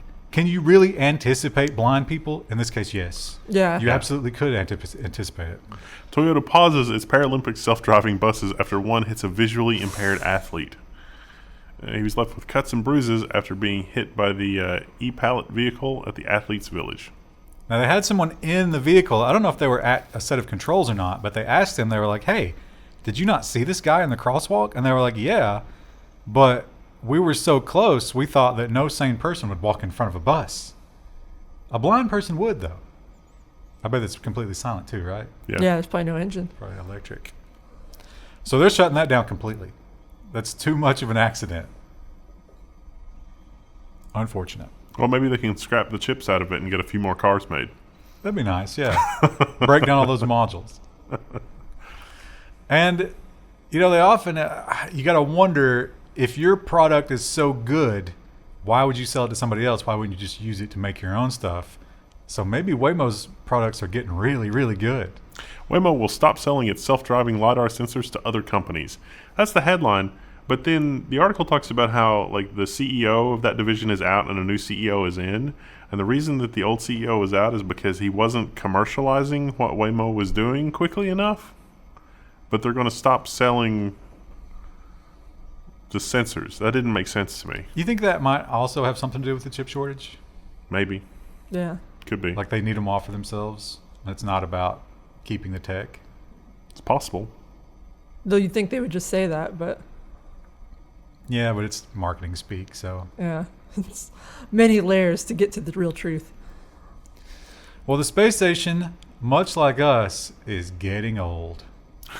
And that's the kind of thing that, you know, you really, not only do you want it to be rock solid in terms of performance, you want multiple layers of redundancy because there's no rescue operation there, which makes this very concerning. New cracks found on the International Space Station. The Russians were doing a spacewalk and they noticed, these cracks have grown a bit. It is in a module that hosts 2 habitation chambers and the oxygen system. Also, not that important, right? Yeah. Also, are we now going to accuse Russia of making those cracks since they found them? Well, actually, they probably did make those cracks because remember when they had the module that boosted out of time Oh, yeah. and pulled the station? Oh. That probably made the cracks. I'm not blaming the Russians here, but that seems like the most obvious one, right?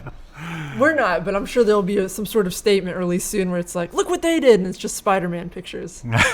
Once again, just Russia and U.S. blaming each other. It's Spider-Man pictures, but one of them has one of those fur hats. Yeah. We've got the American flag as a cape and a cowboy hat. Well, I've said this before. It is easy to look at what SpaceX is doing and assume that everybody can do that. But no, No. SpaceX is really, really good at what they're doing. And this helps to illustrate that. The Astra rocket fails to reach space during tests for U.S. military. This is the one where it launched sideways. You might have seen that. Like I don't know, Ooh. strong winds or something. But that it was able to recover is really incredible. But because it recovered, it used a lot of fuel using that maneuver, and it could not quite reach the edge of space. The thing aborted at like Q30 or max Q, where it sort of reached its apex because parts of it were starting to break off. Yeah, they lost a piece of the booster. I wonder if they throttled up to try to overcome. It seems like that's what they were saying. Yeah. Yeah. That's still not awful though. Like, No, it's a decent result. yeah. What like, is- they can refine based on what they learn there. What is like the grasping strength of the butthole of the main engineer when he watches that sideways launch? Think he could cut diamonds? I think that his heart probably stopped beating for a good second or two there. How many millions have we spent on this? Well, Japan has a new technology. It's not a new technology, but it's one that hasn't been tested all that much. And this is not for getting into space. This is for propulsion when you're already there. Japan tests exploding rocket engine for the first time in space. I didn't really understand the mechanics of how this works, but it's a controlled explosion, a series of controlled explosions around a ring. So as the explosions happen, that is apparently a way more efficient way to expel matter out the back of something other than, traditional rocketry. So The way I understood it is in a traditional solid fuel tube, you're going to burn it very rapidly, right? And you get one burn. I guess you can do more than one if you really try. But here you have these little individual pockets and they explode one at a time, not related to one another. But in sequence, they can create that thrust with much less fuel. So like Is there a photo to better a illustrate? tiny little chunk of fuel? No. Futurism.com did not supply us with any photos. But it would probably be hard to photograph this in the test chamber. I need a visual aid to fully understand Just that. think of a pack of firecrackers crammed into one of those aluminum cans. That's basically what they're doing. and it only explodes one at a time. But very quickly. China, on the other hand, is looking at a different problem in space. So they're saying, okay, yeah, we're getting pretty good at getting up there, but what if we want to take a lot of stuff up there and make something really big? China is researching the challenges of a kilometer-scale ultra-large spacecraft. Yes, that's right, a spacecraft that's 1,000 meters tip to stern. What's it going to be? Well, listen to this insanity. Solar array with a microwave energy beam shooting back to... Didn't Asimov do a book about that? Yes, he did. Yeah. Didn't go well. Well, it didn't go well until we got an AI that was going to take everything over, and then we thought it was going to destroy the planet, but it didn't because the AI was self-aware enough to not destroy the alert. planet. Spoiler alert. Richard Branson also had another launch this week and unfortunately didn't go as well. Virgin Galactic flights have been grounded over Bronson's spaceflight mishap. Oh, I guess this didn't happen this week, did it? This was the orbital flight. So they made the orbital flight, but there were all kinds of warnings and stuff in the thing. But the pilots were like, well, he's on board. Let's proceed on. And so the reason they've been grounded is because that's against procedure. If you got warning lights, you're not supposed to just keep going. He looks Wow, that was really- lucky, wasn't it? That nothing worse happened. He looks super old in this picture. Space isn't kind to your skin. He looks like Joe Biden here. So yeah, they had a yellow warning light and then I think a red warning light, which people noticed Yeah. when they were watching the stream. They were like, "Hey, is that important?" And they're like, "Nah, fine." So, hey guys, the check engine light is on. It's like in Star Trek that he just reaches up and just pecks on it a few times. It's like, it's probably fine. Just put a piece of paper over it, like the real check engine light. So no more Virgin Galactic flights until the FAA is satisfied. Yeah. Wow. It's an investigation of what happened. Yikes. Moving on to nonsense, and yes, I put this in nonsense. I put this alongside with the battery stories. I'll believe it when I see it, but it does sound cool. New AMD patent proposes teleportation to make quantum computing more efficient. So this is going to use quantum entanglement to get stuff from A to B, rather than actually transporting something from A to B, in order to get around the whole qubit density entropy thing. You see, you have that much organization on such a small scale, the entropy of the universe really, really does not want to have that continue to exist. We just had a horrific graphic driver crash. I'm sorry if that flashed in between the cameras there for a while. So this is predictive technology, akin to the cash prediction type stuff. What could go wrong here? Well, it's still dependent on classical mechanics to know which one is correct, but it will instantaneously have the thing that it needs to do the calculation, but it won't know which calculation to use until the other part of the circuit tells it in a classically coherent way. Right, and then so you could jump in, answer that question with some sort of exploit, and change the results. At which point you open up a hole in the fabric of space-time. And then the black hole gets in. No, that's how it gets you. Well, over in California, they have some serious environmental laws. And I saw this headline and I was like, that can't be what it is. It's exactly what it It's is. exactly what it is. We'll read the headline, but They're consuming themselves at this point.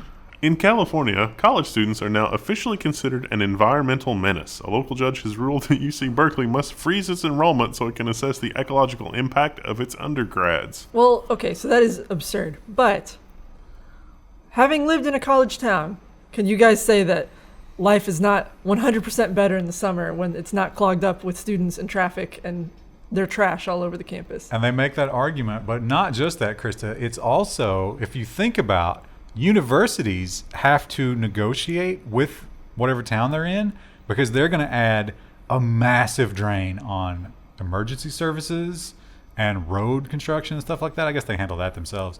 But these guys had to double their payment to the city. Was Berkeley the origin of LSD?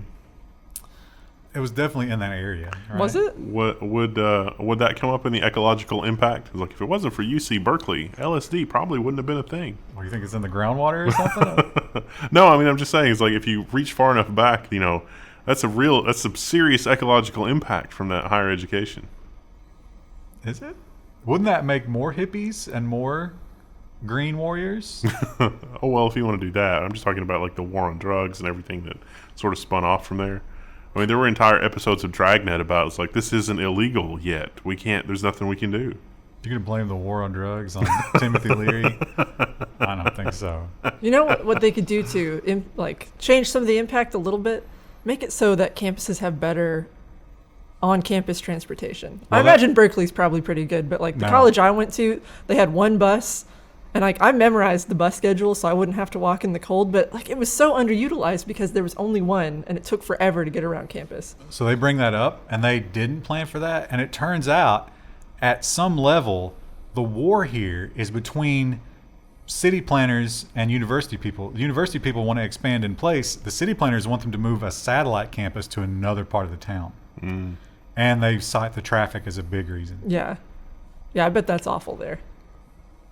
I mean, it sounds absurd on the surface, but I kind of get it. That many people condensed into one area can become problematic quickly when you're trying to plan services. Anyway. They have to do an ecological impact. Even a university has to submit an ecological impact document to the city. And their ecological impact document underestimated their number of students by a massive amount, like 10 or 15,000. Mm. Yeah, that's going to create a demand on the water supply and the electric supply. And wow. And what about the legal weed stores? What are they going to do? Because not only are they going to be overrun by students, but now a new portion of the world. Well, then they have to make bigger parking lots, and then you have to bulldoze over more native plants, and you can't replace all those native plants in that one area because there's not enough space to do it when you have that many parking lots. And Amazon had a different answer, which was to allow delivery drivers to smoke pot. That's okay. They're not going to screen for that anymore. You want to deliver for Amazon and you got kicked out because you couldn't pass your drug test? Well, no more.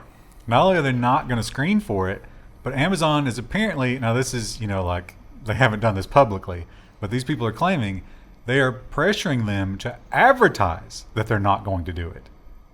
So it's like, be a driver. We don't care if you smoke weed. I mean, we're desperate for drivers. They don't care desperate. about whether you drink or not. As long as you're not drinking on the job, Right, I imagine pot's the same. Yeah, there's no difference for sure. But it's just funny. And Amazon really has dropped the ball in terms of deliveries. Yeah. It's amazing how far they've fallen during the pandemic. And it's not amazing, I guess, but then you look at those numbers that they're bringing in. They're not putting any of it toward the drivers. Yeah. Just go back to UPS. NFTs continue to be ridiculous. The original Doge meme sold as an NFT for $4 million, but now you can own a piece of it for less than $1. Fractional NFTs. How wonderful is that? That guy's going to make so much money. Yeah. I don't get it. So they bought it for $4 million, and they turned it into this new website, which is fractional.art. And they will sell you a useless thing. They will sell you a useless thing that they bought for $4 million. No, they're not going to sell you that thing. They're going to sell you another useless thing that's tangentially related to that useless thing, which still isn't the original thing. Yeah. It's a heady brew. You will own nothing and be happy. Literally own nothing. But you'll own that Doge thing. You can look at it while you sit in your cot thinking about your life choices. So how do you feel about this? Who do fossils belong to? Finders keepers? Not here. Not here. Not in Brazil. How is it here in the U.S.? I imagine the state of origin, right? I think there are some different rules in different states, but here, if you find something on your land, it's yours. Oh, that's not the case anymore. You don't Well, think they that's- For at least for Native American artifacts, Oh, yeah, that, you can't do yeah. that. But I think if Wow. it was something else, you probably could. But Yeah, the geodes, that should still be true, and probably fossils. yeah, but Native American artifacts, Oh. you can't just keep. You know what? The same way that like the existing Native Americans now are probably fighting for that, Mark Zuckerberg should fight for this. Police raid unearths a prehistoric flying reptile in remarkable condition. This stunning specimen found in Brazil is opening a window into pterosaur predictions going back 115 million years. So there's The P is silent. a pterosaur. Oh yeah, because pterodactyl. Ah, I knew that. We only got the one picture of him. He's pretty cool looking though. Well, it's a mock-up. No, It's- that's a real photo. Really? Sorry, it was just so easy to tease you for that. But yeah, no one had ever had one of these, it says, in this kind of condition before, and they are super excited about it. But these people who owned it were doing like a black market fossil. How do you find customers for that? Where do you advertise? Dinosaur enthusiasts who are also okay with like shady legal dealings. Etsy. Is there a Facebook ad category for people interested in dinosaur fossils? That was when we went to Vegas. That was one of the things that was in Vegas. Is like there was a shop that's like, oh my gosh, you won $11 billion at the whatever. Come look at all this weird stuff in the shop, and there was like pieces of meteors, and there were skeletons, and they had dinosaurs. You could totally buy a skeletal thing of a dinosaur that was like ready to go. It was wildly expensive. Who is there a body that like confirms those and keeps track? A couple of those are probably just dogs. Yeah. Some of them are probably just fake, or things that have been glued together. Well, this is a sad day. Doesn't really have a ton to do with tech, I'll admit, but it does echo into the current zeitgeist a bit, doesn't it? It does.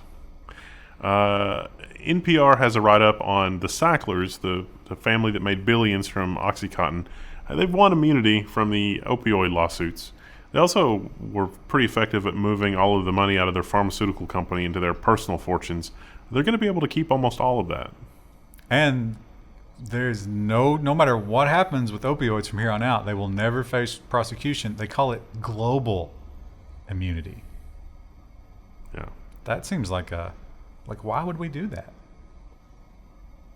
Because it's just they paid the judge a lot of money. I don't know. It just doesn't. There's a lot of people that are upset by this because it doesn't make any logical sense, and it's just not a really good way to handle bankruptcy. But these companies are really trustworthy. The individuals are also really trustworthy too. I mean, I'm told every day of my life how trustworthy these people are, and yet this seems to conflict with that. It does, doesn't it?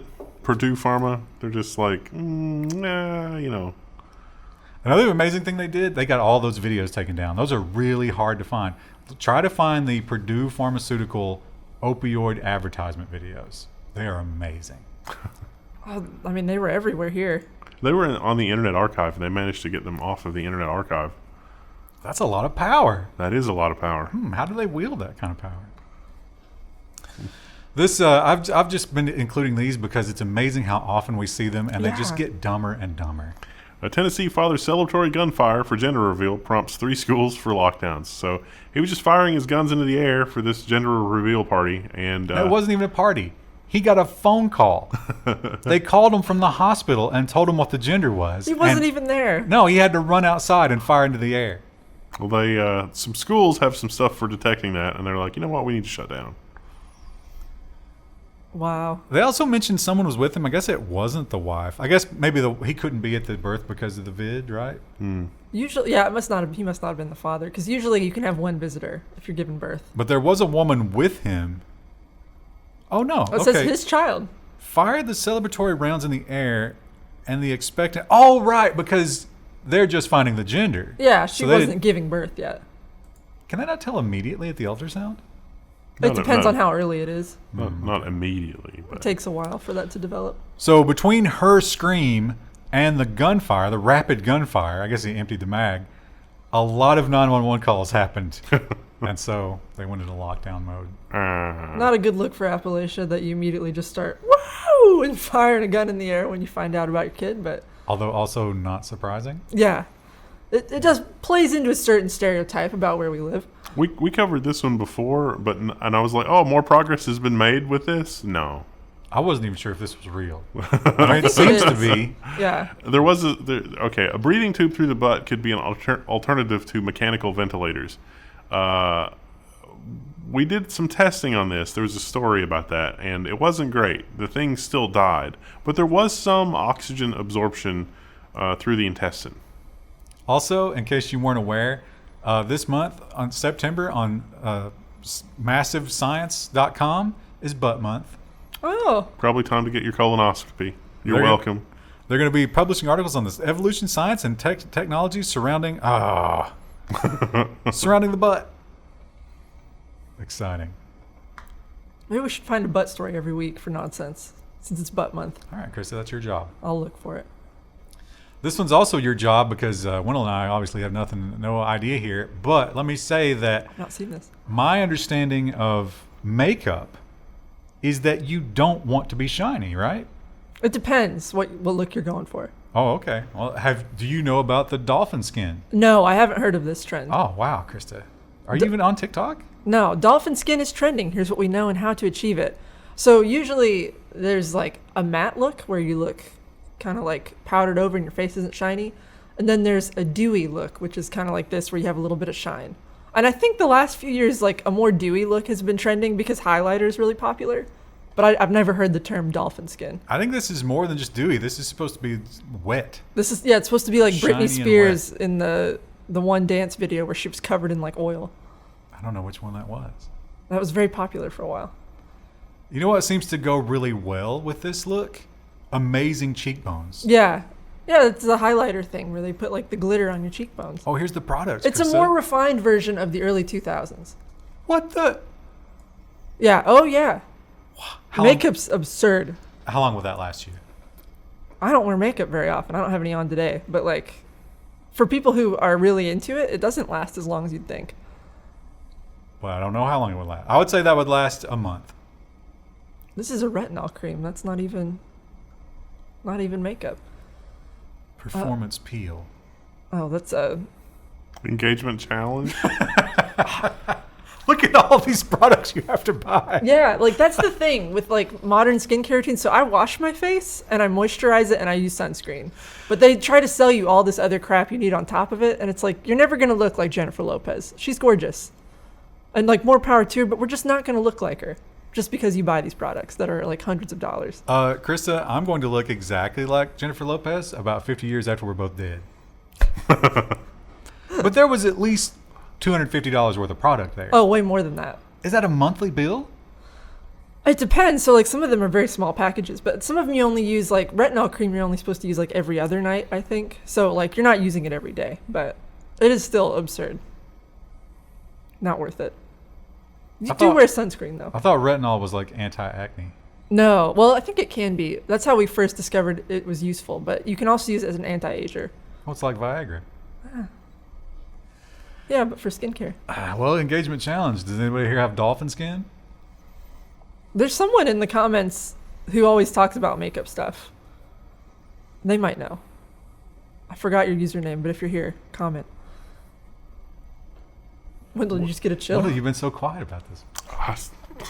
It's Greek to you. Well, let's talk about San Francisco. And they've done stuff like this before, but wow, it's astonishing. San Francisco will pay people not to shoot each other's. Cash for criminals. So if you're at risk of shooting somebody, you can not shoot them for cash. Which I think is mostly determined by you having previously shot someone. You get $300 a month. And there's the crazy rule. You can't shoot anybody. That's obvious, right? Right. You also can't get shot. Oh, that's rough. That makes it harder. Tough. So you're telling me I could conceivably shoot someone and then we could split the cash? No, Krista, you could not. I'm not going to tell you why you couldn't, but you couldn't. Oh, yeah. Yeah, it only applies in certain situations. Oh. Yeah. So good luck if you're in San Francisco. Also in California, again, boy, those Californians. It's like a different world, isn't it? And I wonder how long it will be before these people come after the gender reveals because they don't like pink and blue.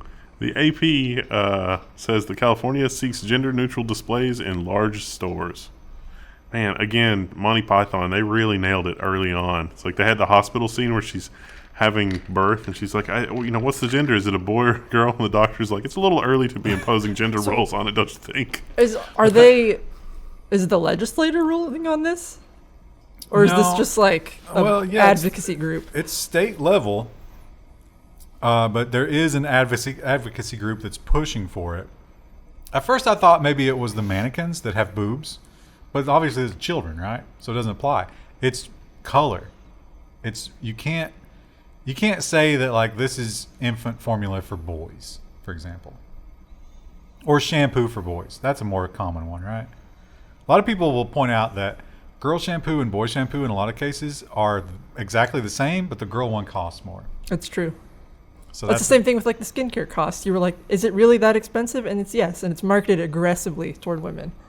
They want to display a reasonable selection of items regardless of whether they've been traditionally marketed for either girls or for boys. I don't think it really requires like well, maybe it does, but like it shouldn't require a state level law about it. But isn't this one of those things where let's look at all the problems California has? Yeah, is that one we need to be like they have horrible wildfires ravaging the state. It feels like that's such an inconsequential thing to be worried about right now. Maybe the wildfires were brought about by gender inequality. You think about that? I mean, if you count gender reveal parties where they set a fire, maybe. Or just that one college professor.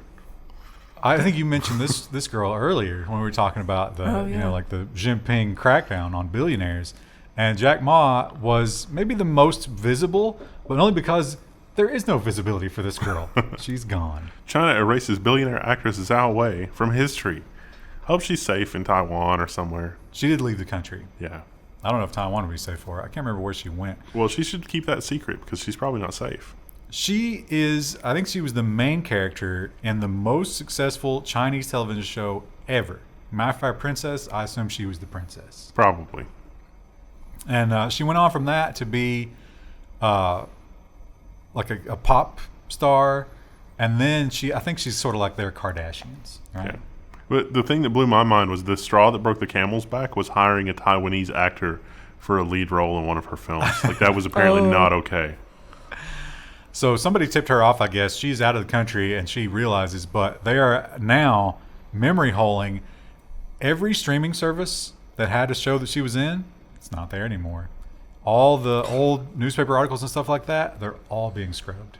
That has to suck if you were like a writer or a co-star or like did any sort of production on anything she was in. It was like, oh, I have this in my portfolio. And it's like, no, you don't. Well, I think some of them are still there, but she must never be in the credits. Oh. So I bet in the opening credits, they had to go in and cut like some frames out of that. Yeah. Right?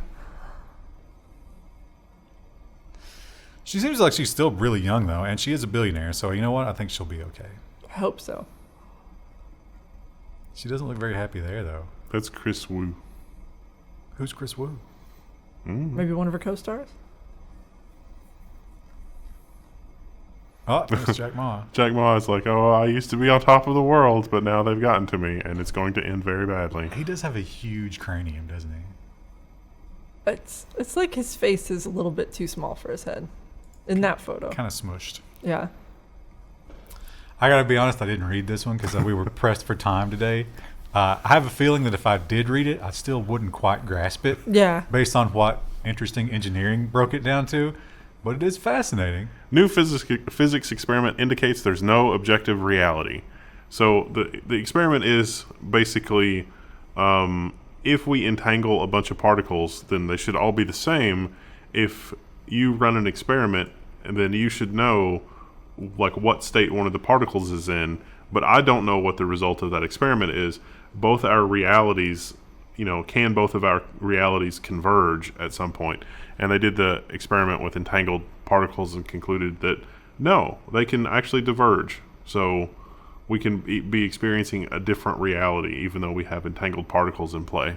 Isn't that just the particle wave experiment kind of hyped up a little bit? Maybe, but it's a conjecture that the article points out that that's kind of a conjecture that shows up at dinner parties a lot. Is your objective reality is by definition uncertain, but my objective reality, because I've done the experiment, I know what the result is, and can both of them reconcile so that like if you do the experiment, you'll get the same result as me, but you won't necessarily.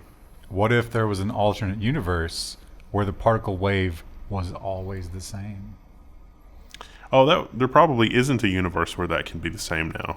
Or if it is, it diverges, and that's what they're saying is that because it's divergent, long story short, this is another vote in favor of nothing is real and we're in a simulation. The barrier for me to just start shooting is getting lower and lower. That's hyperbole. Someone's already reported you. They put you on a list, but it's a different list this time. It's a better list. Sometimes I get really, really, really, really long emails when you say things like that, and I just reply with it was hyperbole, and then they reply with even more paragraphs, and it's like I'm just gonna set this in the forever block. Well, no, it's the cancel people. Yeah, that's yeah. their warfare, and they cannot accept.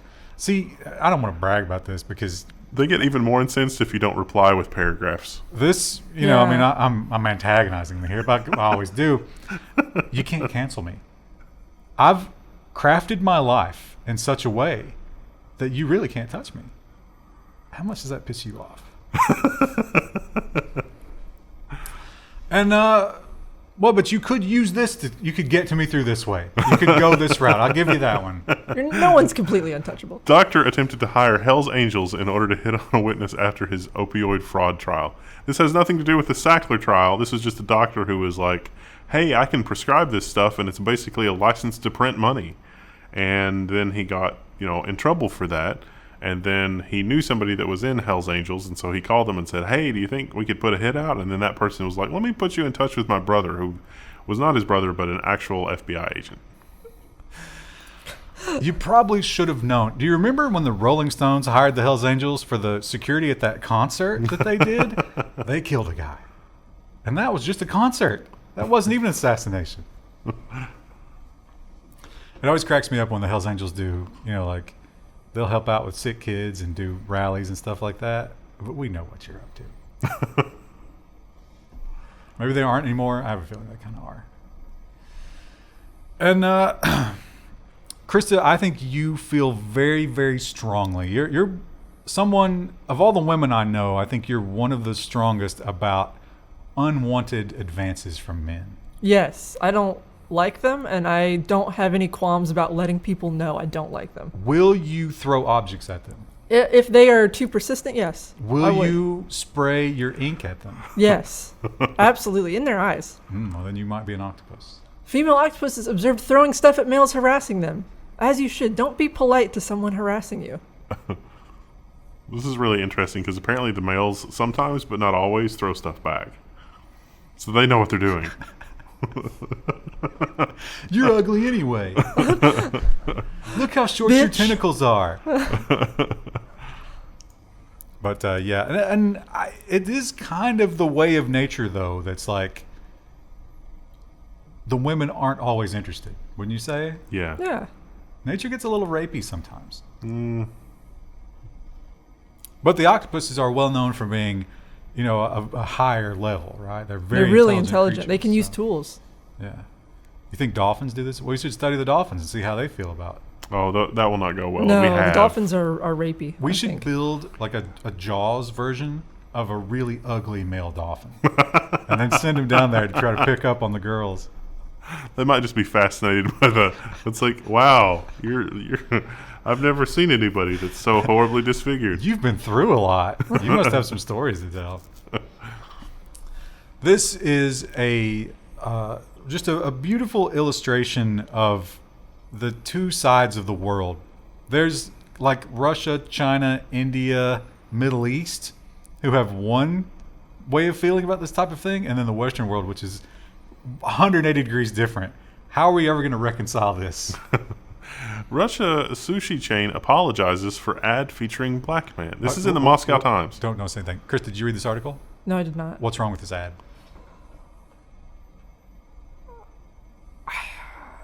Is there some sort of subtle racism at play? No. One way or the other? Do you see it? What is it? It's just three very attractive Russian-looking women and a black guy. Everybody's happy. They're all They're enjoying eating sushi. I don't see anything wrong with it at first glance. Why would the sushi chain apologize for this? So the answer is, you're right, Krista. You can't see it because there's nothing overtly racist about the image. It turns out the Russians just didn't care for the black man being in it.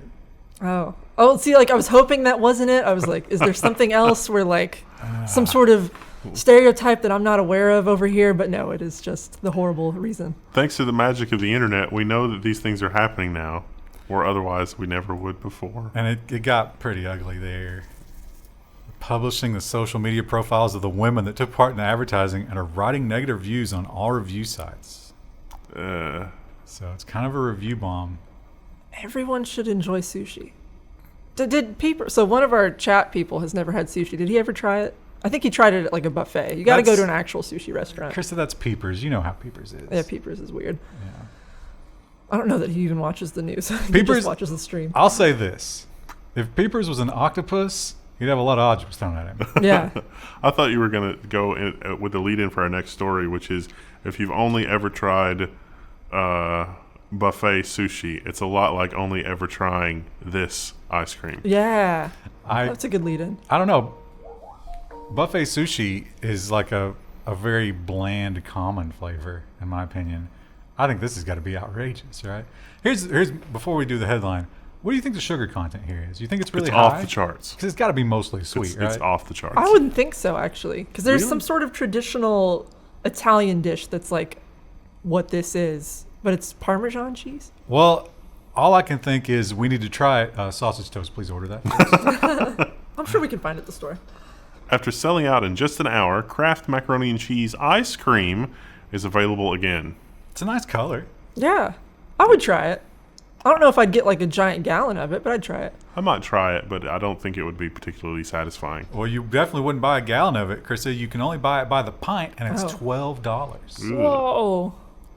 They had 6,000 because they thought that maybe people wouldn't want that because obviously it's a gimmick, but they sold out in 1 hour.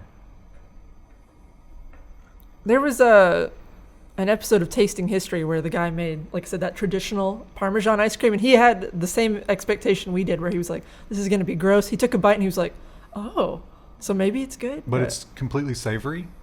I guess so, yeah.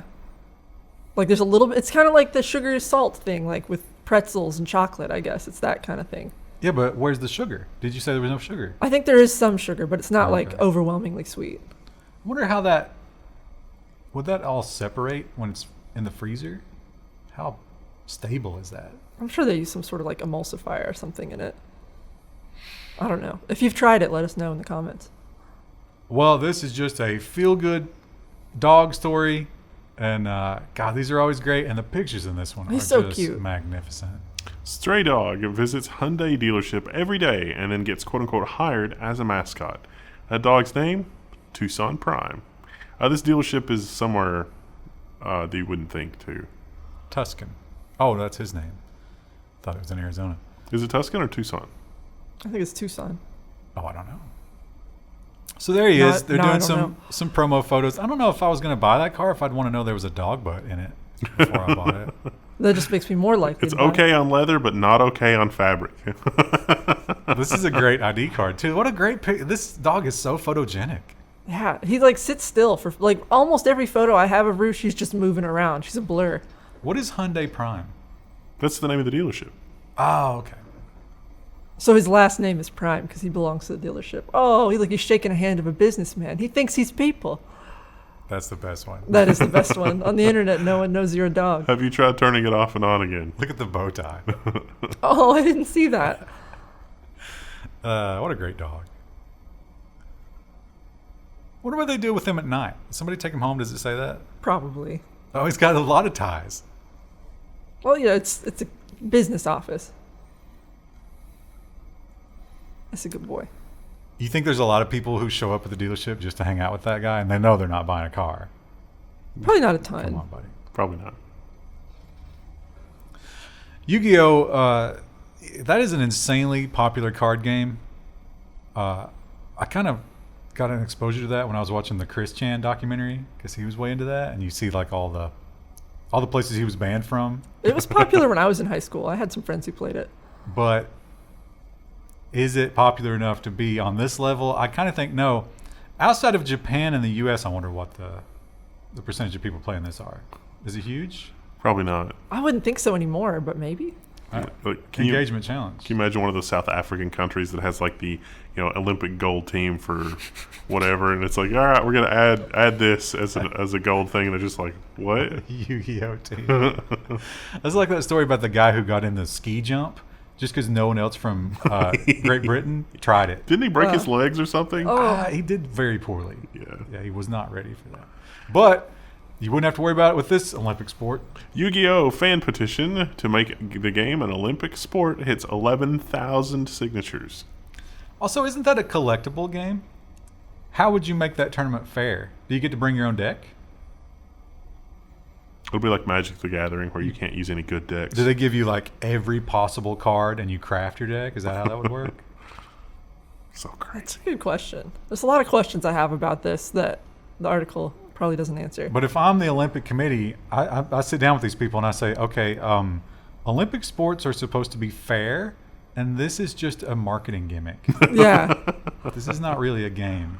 I wonder, can you imagine, like, you know how, like, when you watch an Olympic event and the announcer clearly doesn't know anything about the sport? Can you imagine the announcers for Yu-Gi-Oh? I mean, if they're going to do that, they might as well do Hearthstone or... Yeah, that'd be easier to do. Olympic gaming, like video gaming. That'd be interesting. But also it's going to be hilarious because they begin there with like their really low voices, so the athletes aren't disturbed. It's like, he's tapping the mana.